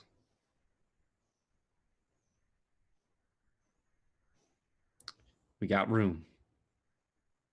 In exchange for what? Asked before. You know a man named Anash? Yes. Is he here? No, he is... The last I heard, he was doing business out of one of the pubs inside of the Imperial Ward. Taking the last minute affairs before he was evacuated too.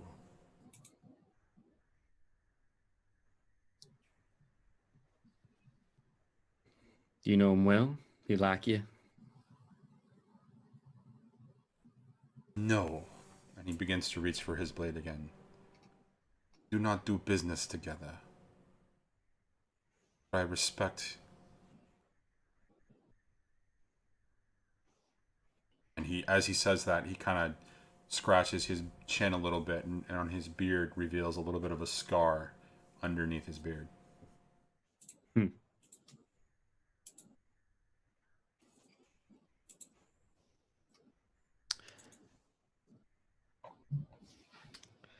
I'm just looking to do business with the Nosh. And you can help me with that. You don't necessarily have to talk to him. But, well, anything you can offer me, much appreciated. How do you guarantee that there will be spice on your non-imperial train? He reaches into his coat pocket for something else. Libby, this doesn't strike you as him reaching for a weapon, although it does seem unusual.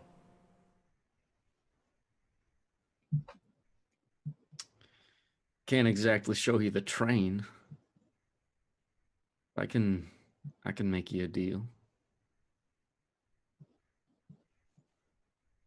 And he'll show his wrist to reveal a tattoo of a bird.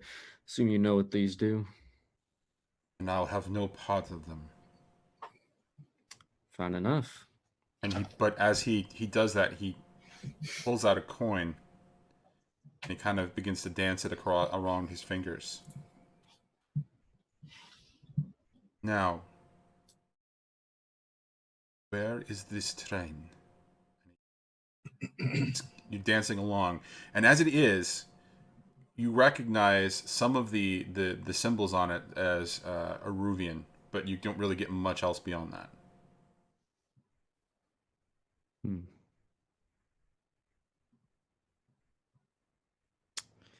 At the station with the rest of them. I can show you when we make it out of here. Make sure my family is on the first cart.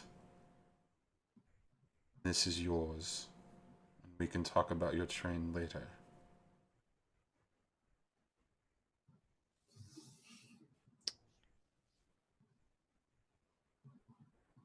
Coin is one thing. works. Not in Iluvia.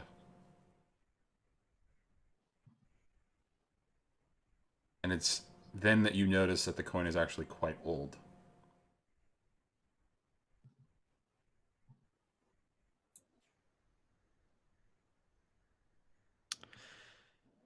Listen, I know I may have the complexion of an Aruvian, but if it weren't already clear, I'm not from here. That piece of metal in your hand doesn't mean as much to me as you think, unless you want to explain it. And he twirls it in his hands, puts it back in his coat. Good day, sir. And he begins to turn.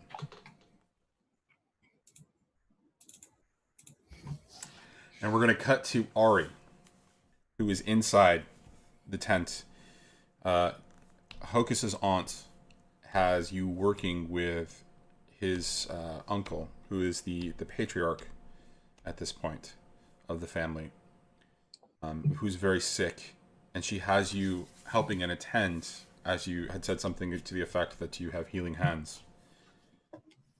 And she settles his aunt kind of, you know, sits down next to you, looking at what you're doing, in attending to bandages on a wound that you're kind of looking on his side. And she whispers to you in Arcarosian, "Who is that young woman that came with you?"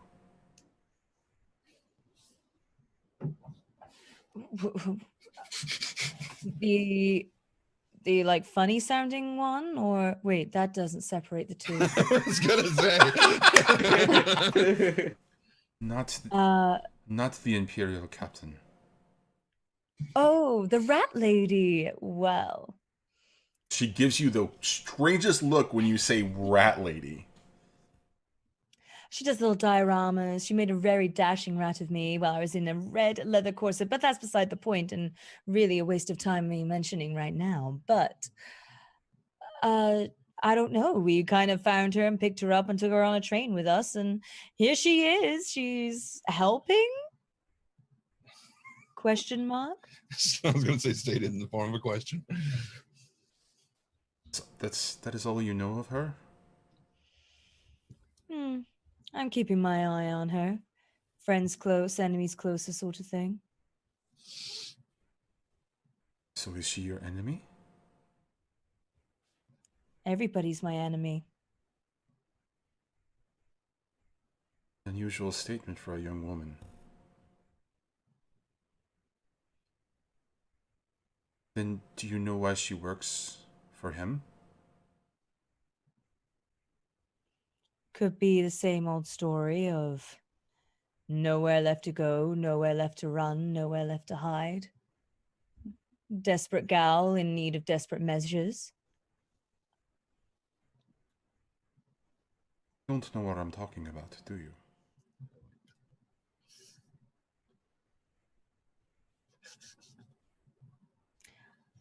If this is to do with some sort of ghosty thing, I'm going to point out right now, don't seem to know much about that. And she looks at you very strangely for a second.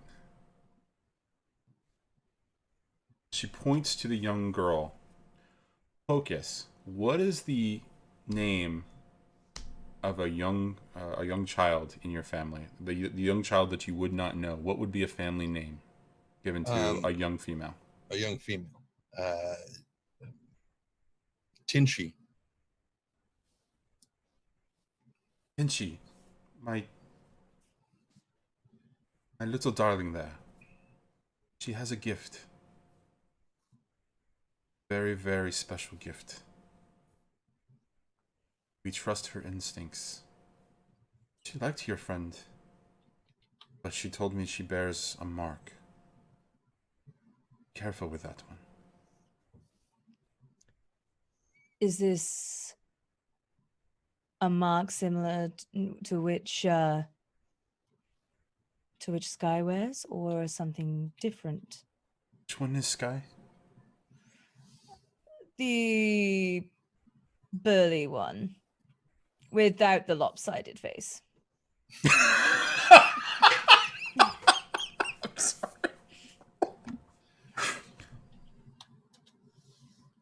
The Eruvian-born young man. That's the one. That's him. No. They're very different. But you should be careful with her.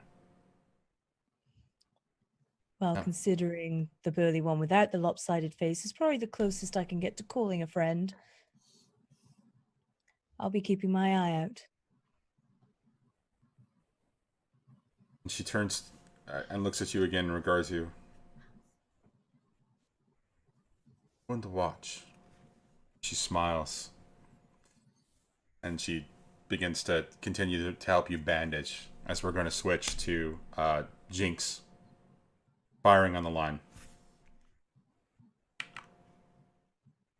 And they just keep coming? And they just keep coming. Have I had a better look at them yet?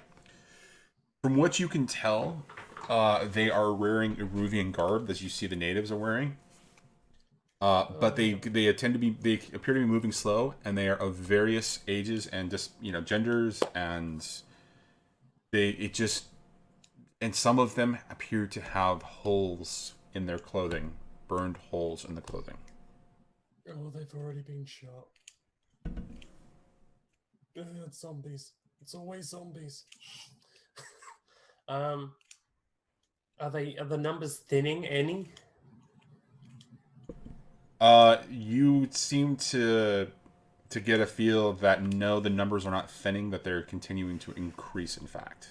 Are they getting closer, or are slowly? They're about 35 feet out still, because the shots that you've been taking have been taking them down, and the bodies that have been laying on the ground are beginning to slow them down a little bit. But yes, they are continuing to slowly advance.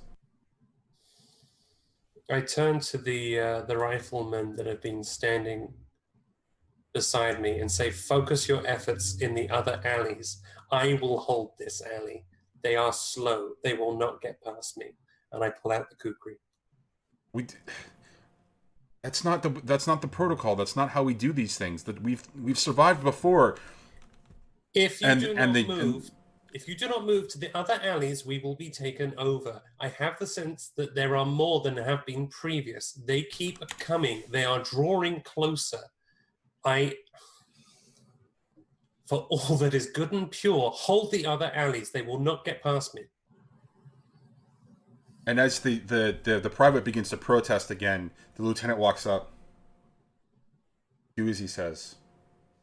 And he looks directly at you. For what it's worth. Sorry. And he orders his men to move in the other spaces as he gives you the space to begin to hold that spot. My father fought in the war, and I'm sorry. And he turns and he kind of walks away. Never thought I'd be helping Imperials. And I run down the alley. Hocus, you see Jinx beginning to make his way down the alley.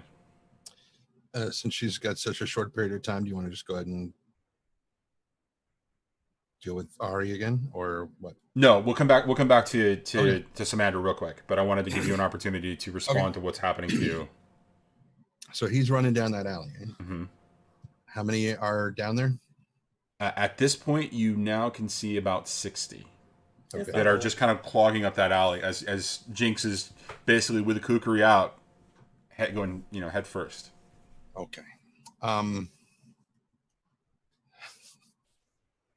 up behind him and pat him on the...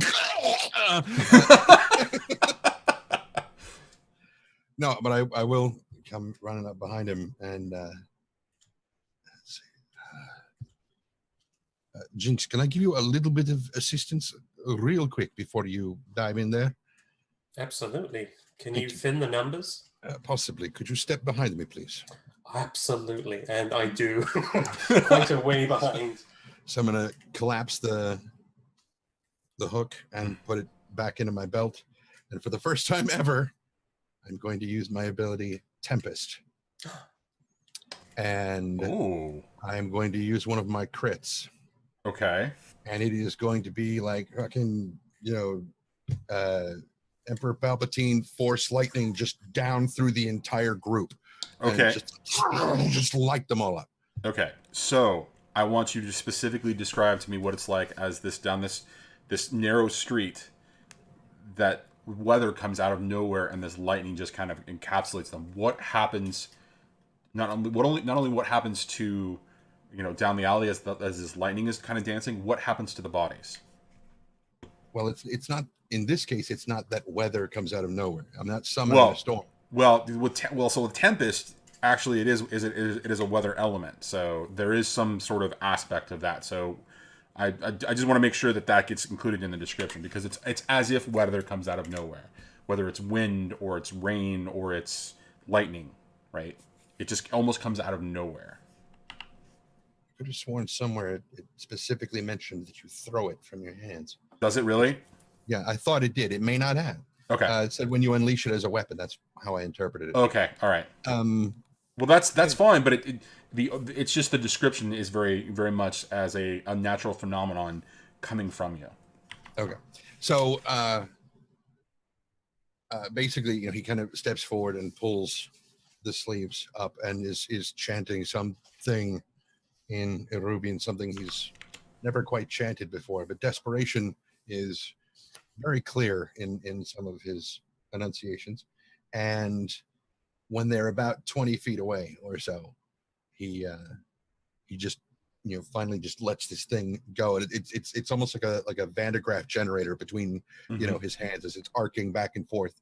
And for Jinx, who's never seen him do this before, it's probably a little bit like we could have used that a time or two before. Why the hell are you not doing this? That's really useful. That's really useful. We could have used that in the train. We could have used that in the Unity War. Why the hell? What are you doing, Hocus? Yeah. We could have saved Duskfall and not had a giant rotting Leviathan hanging out in the park. You could have saved Coachella with that shit, but no. You told that dwarf where to stick it, and anyway. So he finally just hurls this sheet of lightning that the ones that are standing and still moving are effectively sliced in half. Okay. And drop, but it's also arcing between the bodies that are there, and it's igniting a lot of the clothing and the flesh that's there. And so the upside is that it is radically thinning the numbers in the alleyway. The downside is that it's they're starting to burn, and so it doesn't really smell that great, and there's smoke. As this happens, as this arc comes out and it dances down the alley or the street, the narrow street, and takes out all of them, your niece looks down at you in shock as she pulls off her mask and she looks at you, and there is this mix of horror and fascination. Uncle. No. And she puts on the mask and begins to make her way down along the street, just onto awning, on a second story awning, down to a second story landing, down to the first story. As she gets down, you see her pull her hook out as she begins to start hooking spirits left and right in front of you, just taking them on, just kind of trying to capture them as much as possible. And the spirit bottle that is attached to her hook begins to glow bright very quickly as we cut back to Liddy and Sky. Dancing in the streets. No, I'm kidding. I mean, this guy just walked away, right? He doesn't seem to be coming back. He just turned away from you and went about his business, ignoring you. I'm not going to bother him any further. Okay. I mean, I kind of want that coin, but also, I don't know what it is. Do you want to know what it is? Kind of.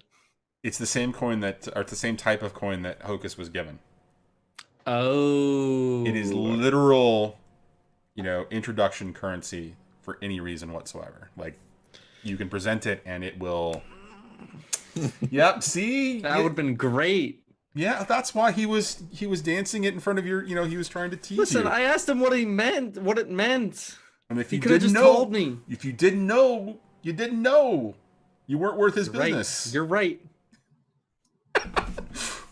You I have hate that you're right, but you're right. failed, sir. Anyways, so now he's kind of, you can see that the goat carts are the goats with the carts are beginning to kind of pull up, and it's at that moment that Samandra kind of walks up to you as well, and catches you kind of staring at what's going on, and she's back to report what Jinx told her to to kind of share with you guys. Samandra, what's been going on out there? Sounds bad. You're fucking right, it's bad. None of these people are prepared to fight. None of these people are ready for any of this. If the wagons aren't here, there's going to be a lot of carnage. Is there a way back out?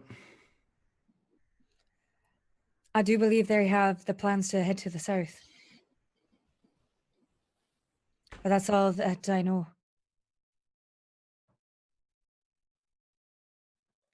The best hope I can think of is to get everybody out of here now. I say we get going then. Where are the others? I don't know. I just came down from a tent. Right. For all I know, Jinx is off somewhere gallivanting down an alley. And it's at that moment that the carts begin to pull off to the side, and you're starting to hear calls from the soldiers just asking people to line up and to start to clamber onto the carts as quickly as they possibly can. And you watch as one is filled, and the goat cart begins to move, and it's got about 8 people in it, and it begins to turn and head back towards the direction that it came. Wait. Did it come from the south? No, sorry, it came from here. Let me show you on the map where it came from. Right, it came from this direction. Right, it came from the north. It's in the same down the same boulevard that all of you came. Originally, they were going to be taking them down to the south? No, they're going to be taken to the north. Sorry. Okay. I just wanted to make sure that we weren't just suddenly like, oh yeah, here we go, sacrifices. Like, I just wanted to... No sacrifices. They're trying to evacuate them. It's clear that they're trying to evacuate them. All right. The best I can do is think that we try to help guard these wagons. Make sure that no man's left behind. There's only a few people I'm really concerned about being left behind. That's Hocus and Jinx. Should find them first. What about Ari, darling? Should we snag her up? You're right. I would have said Ari, but I forgot that the person I was talking to was not Ari. Whatever. I see how it is. It's fine. First we are desperate. Hocus, Jinx, and Ari. Her. Now we'll just leave her behind to die. Would that technically qualify as a Freudian slip? But I'm figuring going to that spend Ari 2 is stress, take a probably... flashback, and say Ari. Okay. I have an inkling that Ari is probably already doing the whole like helping people onto the wagons thing, going into her like out of the norm, like As command. you can see that Ari is actually helping with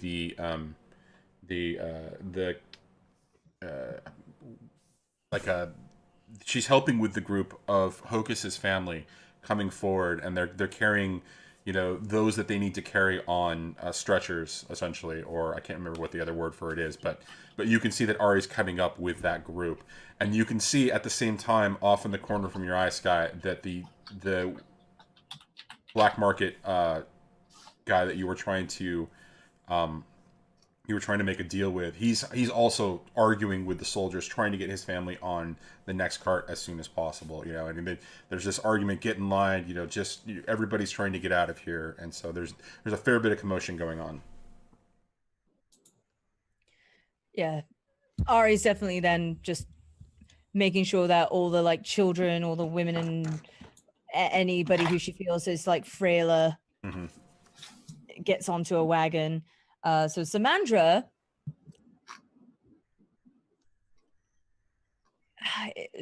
right now is going to be struggling to choose between doing what Jinx said that she should and going after Jinx. And what wins out? Fortune. I don't know. I think that this is one of those situations where it really is an emotional decision. I agree. It shouldn't. I'm gonna roll. Okay, so it's a 6. She's gonna go with heart over mind, and she's gonna go running after to find Jinx and try and suggest to the others that they stay here. And as she does that, she grabs for a sword from one of the soldiers who appears to be grabbing, has a sword, and she just kind of takes it out of his hand and moves south, prepared for battle. And we're going to what is Speedy and Libby, or sorry, what is Sky and Libby doing as she does this? Bring him back in one piece.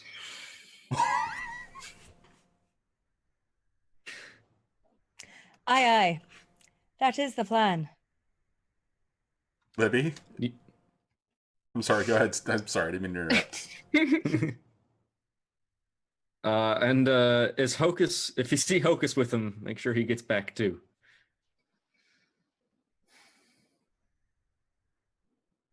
Libby started just, I don't know, she's You know me. I'll do anything to protect these people. Your friends included, my friends included. You took me in when I didn't need to be taken in, and, well, you're fucking stuck with me now. as much as I would like to tuck tail and take care of myself, surely we should do a little something, Sky.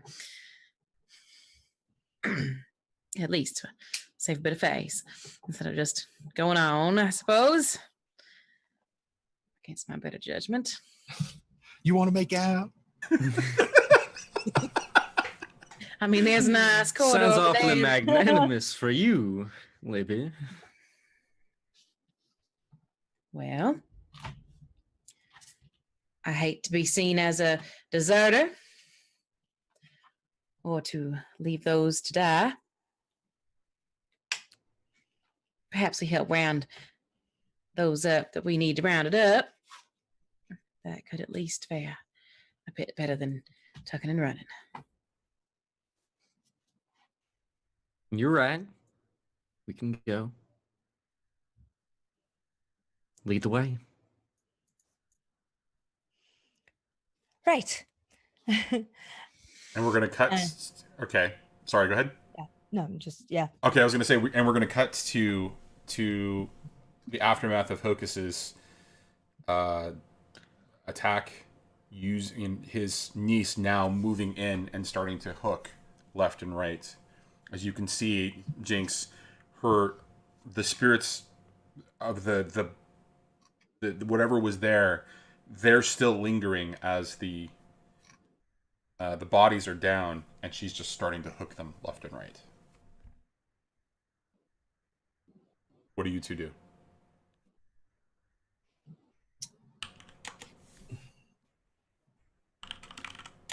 Jinx. Sorry, I have a cat in my face. Uh-huh. Sorry, run that by me again, Johnny. What are we doing? What are you doing? Are there many left? Not down this aisle. There's a couple towards the end. I look at Hocus. But man, I was gonna do.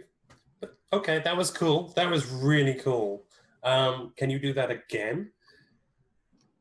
Not so many times, and apparently, I mean, indicating his niece and how her disappointment, and now Hocus realizes, oh, maybe that didn't work quite as well as I had intended, because now the ghosts are free of the bodies that they were in. So it's like, you may have to punch some ghosts now. And he's going to pull his hook out and head in towards his niece. You hear gunfire shots from the other alleys, Jinx. And you hear, not clear, not clear, not clear, down those different alleys. Okay, can I move fast enough to get eyes down each alley? Yes. How bad is it looking? It's looking pretty bad. The alley right next to the one that Hocus just went down and that he just cleared to follow his niece. Okay. Still attuned and charging my kukri. I will engage. Okay, so they give you warnings that they will be forced to shoot. So they should they get a chance to reload again. If they get past me, shoot them. Okay. Now, you're running down the alley. Yeah. You can see that these bodies are just starting to move, they're continuing to move slowly. But as you get closer, they're starting to reach out. They're reaching for you. I'm taking off hands, arms, heads. I'm dancing. I'm Jinx bloody Godifer. I'm dancing between them, looking to decapitate and to cripple them in any way possible, hamstring them, whatever it takes to stop them from moving. Okay, so you're swinging back and forth. I'm not going to have you roll any of this. The bodies begin to fall. Describe to me what it's like as you make your way down this street, clearing them out all the way to the end of the street. Well, it would be pretty harrowing depending on these possessed people and their gender and age. It would not be pleasant for Jinx. It would not be pleasant to watch. I can only imagine that the rifleman at the end of the alley would find it incredibly disturbing as this Scotlander literally dances between them and is ducking and dodging and weaving and using every ounce of his martial skill, his martial prowess, as he continues to move down the alley, and he is stopping every last one of them. If they move once they're down, he finishes them as best he can. If they keep moving beyond normal, if they're still crawling, if they're continuing to move, he will, that's when he's attempting to decapitate and to remove arms, to disarm them. Okay. It's horrible. Okay. So your blade slicing through, yes, it is horrible because they are bodies of men and women and children. There are only a couple children down this aisle, but it's still enough to turn your stomach. But you continue on moving farther and farther as you kind of swipe. And you get to the other end. And at the other end of this alleyway is another broad street between you and the street going beyond. And as you come out, you see figures slowly moving, down the other alleys. And there's like a little patch of like openness here. And you kind of look down as you're kind of looking around, and you turn to your right, and you see Hocus and his niece still hooking left and right. Hocus, what is that like? Well, he's got 4 or 5 spirit bottles on him because he figured something like this was probably coming. Right. But he also has that modification, one of the modifications that he made to his hook, where he can either capture the soul intact or puree it, right, and just release it as arcane fire, basically. Right. And so if it comes to a point where it's clear that they're not going to be able to manage with the number of bottles they have without blowing them up.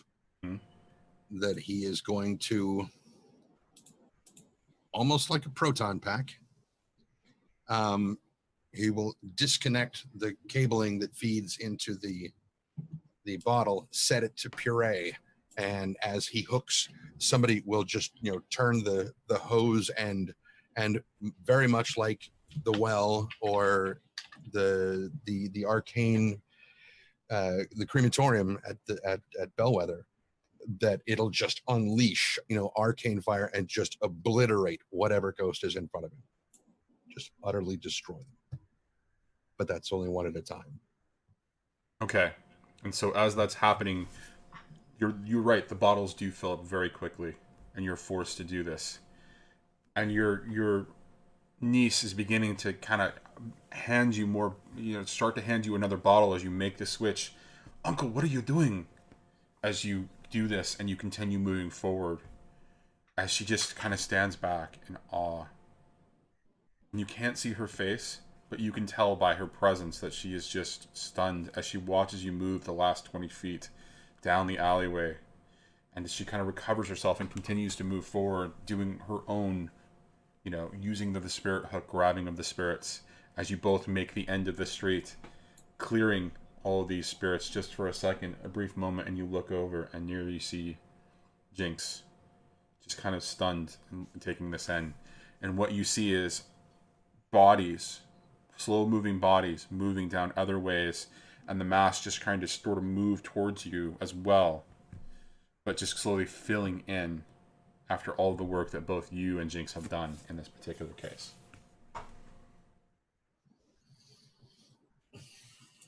I don't think there's an end to this, not immediately. I don't know how much else we can do. They just keep coming. And they will. How do we fix the source? What do we do? I only have one idea, and it may not be that wise. One idea is better than no idea. What are you thinking? And I will look up at one of the crystals of the demon princes. And it's glowing. I could ask one of them for help. A demon prince. And this question is more general to both of them. It's like, I'm willing to entertain other options. Do it. Blasphemy, Uncle, don't it? Blasphemy, she whispers. What is, give me another option. We fight. We fight until we can escape. And if it becomes evident that that cannot happen? We die fighting. They are going to overrun this city. Once they've taken this, they're going to kill everyone. They already have. Can you not see these bodies? These are the people already lost. We can flee or we can attempt to stop it. I'm with Hocus. And she's probably like, who? That would be me. And she takes a step back. She looks at you. Uncle, are you sure this is what you want to do? Not what I want to do. What I want is for simply to stop. But that is not going to happen on its own. And she takes another step back, and she kind of looks around. She sees that she's got a little bit of space. Sure. What choice do we have? There is always another way. My father taught us that. And she begins to reach under her robe.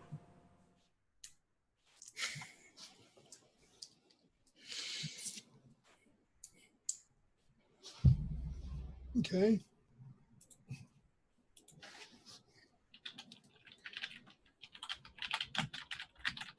Okay. If you are sure, and she pulls out a blade, extends her hook with the other hand. I cannot let you do this. and she moves into attack.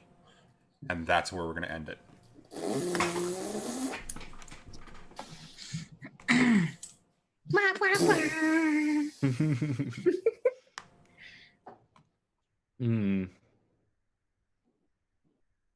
That's what I call family troubles.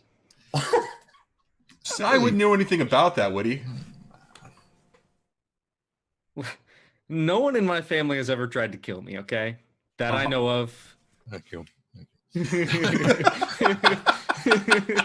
Secretly, your sister was plotting against you the entire time. That's why when she No! encouraged Libby to She come was a along. good sister. As for my Wow. parents, who knows? Wow. Oh, that was dark. Yikes! All right, you gonna kill your niece so you can talk to a demon prince there, Hocus?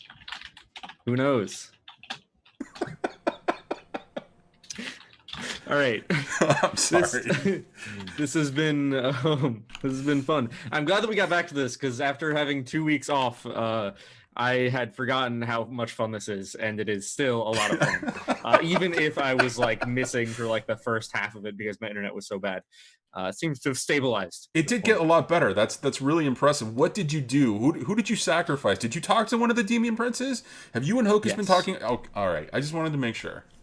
Yeah, I made a devil's bargain. You'll see what happens later. It would have been with Cosette because he is the swift of the ink. By the way, I forgot to give you this. It was the House of Anoxis or Anixis. Ixis. So no, it's the Anixis is the house, Oh right. and Ixis. they it is to Ixis the demon prince. Was the yes, exactly. So sorry, didn't mean to interrupt. No, that's good information. I have no idea what any of it means. In the same way that Hocus's house is Sesereth. They worship or associated with Sesereth. They are Anixis, house of Ixis. That is their Is association. Sesereth that southern area on the map? I think it's the eastern side. I think. Hold on, let me look the book while you guys are. I don't know. Not that important. Probably. No, not at all. Not. It would never be that important, would it? It's not no, like demon southern. princes. Southern is Sugarat is Yeah. the southern side. And that means, does that mean that the demon tower that is in that area is containing Sesereth? I think so. Yes. Yes. So there are whatever two one that spires. you're going towards is probably not your family's demon. No. Oh. Right. Thought I'd mention that. All right. This has been really fun. I wanna give some shout outs as we're ending out here. First off, I will go ahead and give a shout out to Madame Gandalf because she's not here. I'm gonna throw a caster command up to her. She was playing both Ari and Samandra. She's been basically playing two players for like this entire season, or two characters this entire season, which is great. She's been killing it too.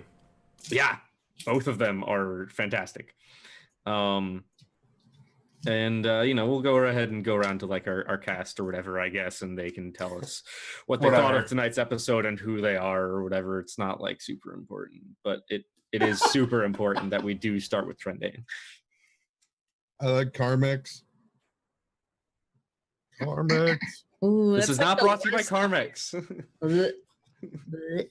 The taste of that when it gets in your mouth. Well, don't put it in your mouth. But you put it on your lips, okay? And it gets, listen, okay, so I get fever blisters like once or twice a year, and for the longest time I use Carmex.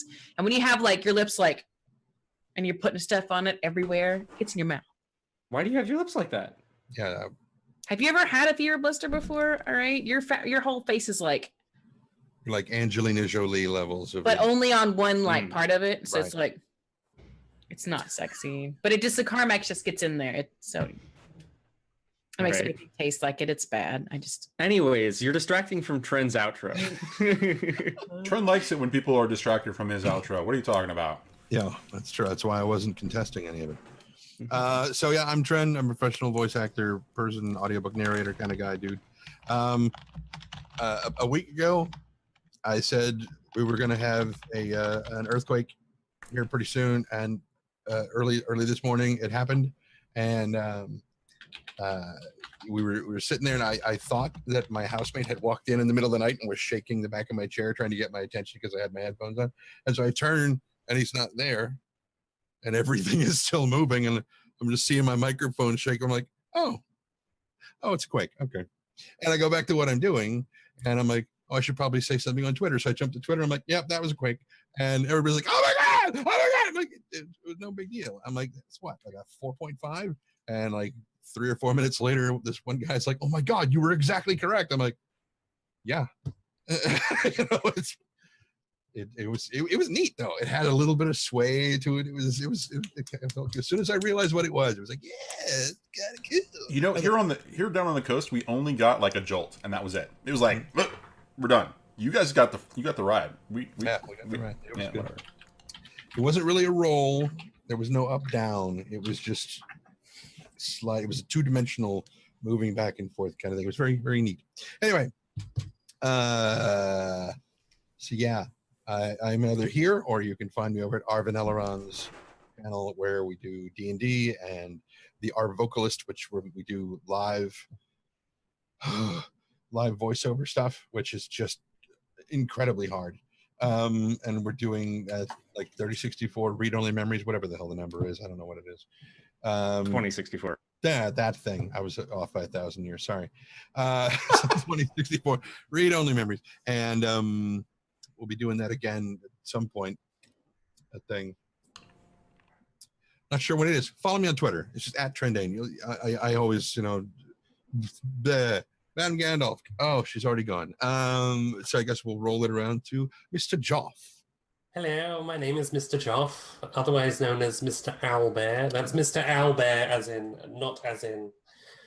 You can typically find me over on Twitter at Owlbare. Occasionally I will play D&D and other RPGs, and they will get streamed, and the best way to find out where and when I will be is to follow me on Twitter. Otherwise I'm over there waffling about everything and not making sense, or, you know, it's been a bad few weeks, so I've been kind of missing from Twitter, but I'm trying to come back and stay chipper and make everyone smile. I'm sorry I made you kill children tonight. That was dumb. I mean, if you don't like kids, you know. I hate it when I have to kill children. He likes kids. I hope he likes kids. He has a kid. I do have a kid, and I mostly like other kids. I mean, this isn't the first time you've had to hurt a child, though. That was hey. There were whoa. several times. There were a lot of times you did not. You never had to hurt a child. It was a choice. Okay. It's a lifestyle choice, buddy. I slapped that demon out of her. It was a good move. That's what all good dads say. Yeah. Yeah. That was. Tell you, Jinx is really dark, and playing him, it is really dark, and maybe next time I should play someone that's a bit happier and more upbeat, but that doesn't seem to exist in Blades. I think Ari's fine. Ari is fine, and I think Libby is kind of things wash off and over her, but you know, between Hocus and Sky and Jinx, they're really dark. But I love this game, and I love Say that guys. now. I say that now. I love this game, and I love you guys, and I'm always excited to play, and it takes me a week to recover. But then I'm ready for the next one. And that's all I got. Awkward Kitty, it's over to you. Hello, hi. I'm AwkwardKittyInc. I stream full time. I do roleplay and creative, and I recently got VR.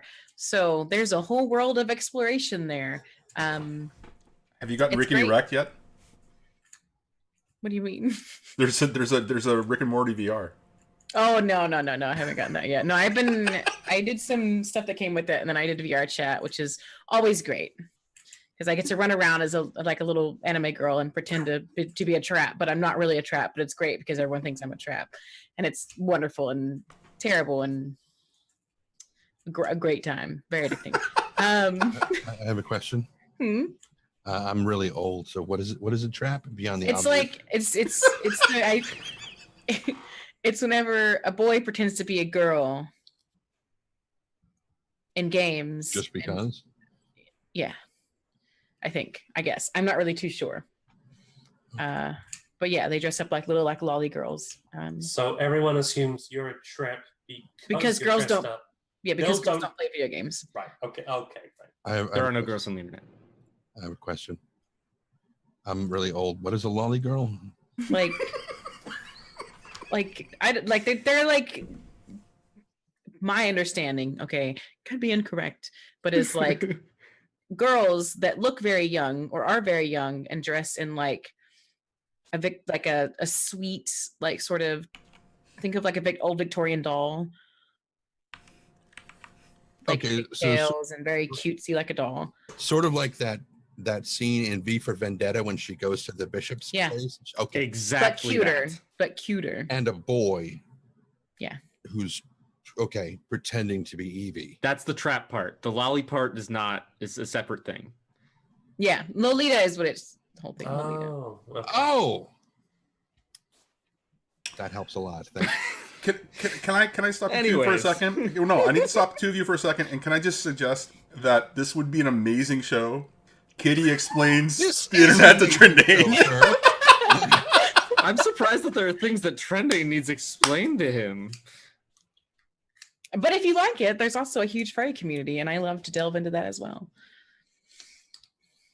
A huge what? Big furry community. Oh, furry! Yeah, I know about that. You know what a furry is, right, Trend? I've had a few. Yeah. I get the both. I'm a girl, and I have cat ears, so people are like. But it's humorous. A lot of fun coming through it. So yeah, you can find me on Twitch. I don't have class until the 16th of January, so I've been streaming nearly every day. Until then, in the mornings, bright and early, because I hate my life. And wake up early when I don't really want to. And you can also find me on Twitter. I tweet lots of silly things and sometimes really gross things, especially. Yeah. Does it involve bad taxidermy? No. Oh. Unfortunately. Good taxidermy? Yeah, good taxidermy, because I am talented. Both are gross.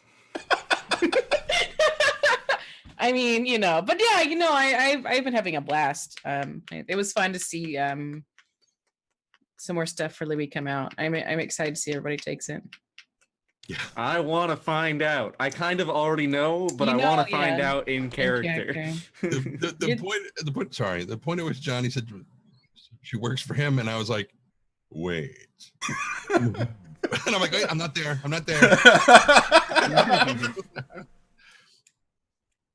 Yeah, I'm sorry. Go ahead. I'm sorry. No, it's gonna be fun because I think Speedy's the only person that knows OC other than Johnny. Mm-hmm. It's going to be good. And that's because he was there when we planned. Yeah. And that was a funny conversation in of itself. So yes, absolutely. Good times. I'm also super spacey today, so I'm like, I'm not carrying on a proper conversation at all. Flipping your cat around. Listen, he is all over me, and I don't understand why. Like, he just jumps, and he's just here, and just wants on me, and won't stop. It's been like this since I got back from New York. I don't. Because you're a trap. Apparently, I have a large penis that I'm hiding. I'm sorry, Speedy. You act like I don't know. Oh. Well, I kind of hope that you do. Jeez. You're really great at tucking. Okay. Anyways. Where were we? I didn't say. I don't know. The queen of making things awkward. It's okay. Go follow Kitty, I guess. Wow. And everyone else. Johnny, tell us about you. Yeah, I'm Johnny. I'm the crazy guy who runs this thing 3 times a week. I also run my own channel. We're coming to the end of this whole 6 and 20 Blades in the Dark thing and starting up a new thing in February, and there'll be more information coming up about that soon. And you know what? I'm going to apologize to everybody around the table besides probably Madame Gandalf. There were some dark things coming up. Even the little bits about Libi, there were some dark things coming up tonight. I did not intend it to be that dark. That darkness is there. I didn't really intend to be that dark, and I am very sorry for the position that I left Hocus in at the end of it. I say we blame John Harper. Is he like Easy John Big target. Booty or John Yaya? Mm-hmm. Oh, okay. He's one John of the Johns. Smallberries, but ooh, And that's me. Yeah. Sorry. Thanks, Speedy. You're welcome. Yeah, definitely also go follow Johnny. Like he said, we run this crazy thing called 6 and 20. It is on 3 channels. That's myself, VideoStoreCowboy, and Unmade Gaming. And definitely go follow all 3 of them. Because Aren't they following you if they're watching this now? I mean, I don't not follow you. necessarily. That's not how that works. If you're not following me already, follow me now. Probably. If you Oh. Oh, I better unfollow you and follow you again. yeah, I should do Thanks. that. That's much appreciated. But yeah, definitely go follow each of them. Also, other things. Thanks to Grimjack for the 5 months in a row, which came up earlier today. Did it? So his Yeah. 5 month in a row subscription came up while we were playing. I missed that. Must have been at a point when my internet was out. No, you were here. You were just You were just ignoring him. I was just ignoring him. I'm sorry, Greg. You know that mustache There were Kitty quite a was few better than his. I was trying. I know this is my Speedy cosplay. I didn't realize that wasn't you. Sorry, I looked and it's 2 identical.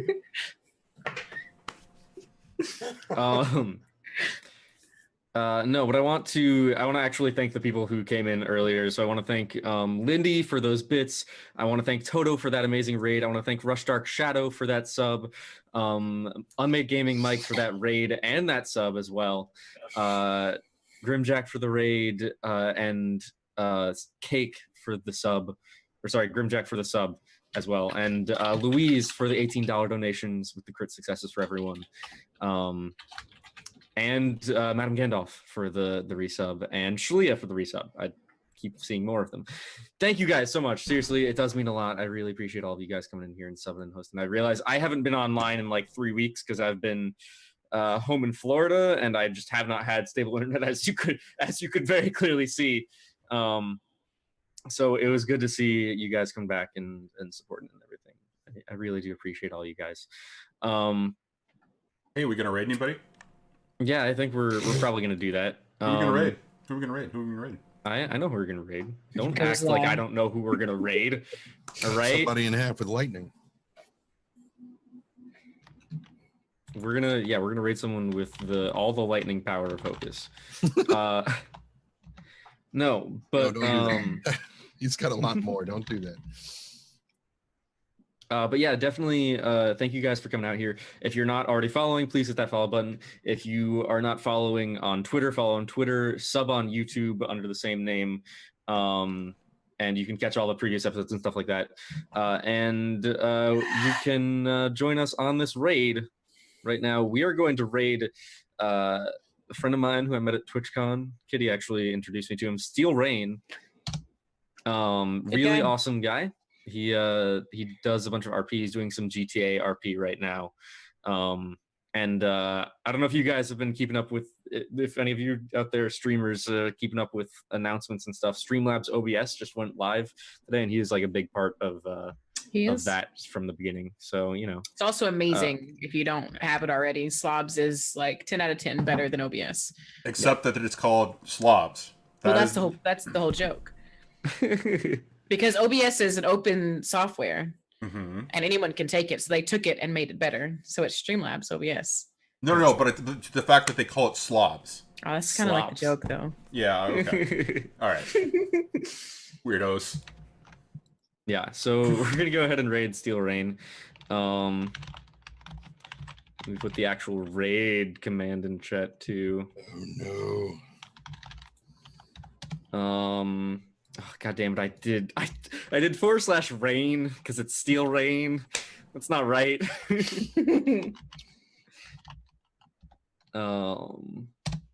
There we go. Much better. All right, so you guys in chat, make sure to get on that raid. Hope you'll join us for that. Copy paste that thing, and you know, go show them a little bit of love. You know, let them know we sent you. Is the timer going down on your screen? Because I don't see it going in. Oh yeah, it is now. Okay. That's Sure. really weird. Now it's gone back Let's up. Now see. it's down. I don't know. I don't Now know it's what to gone think about completely this. now. Now it's gone. Now it's back. What's happening? All Oh, righty, and Oh, we're gone. gone. Thank you everyone so much for watching. thank you. Good night. Good night. And that's my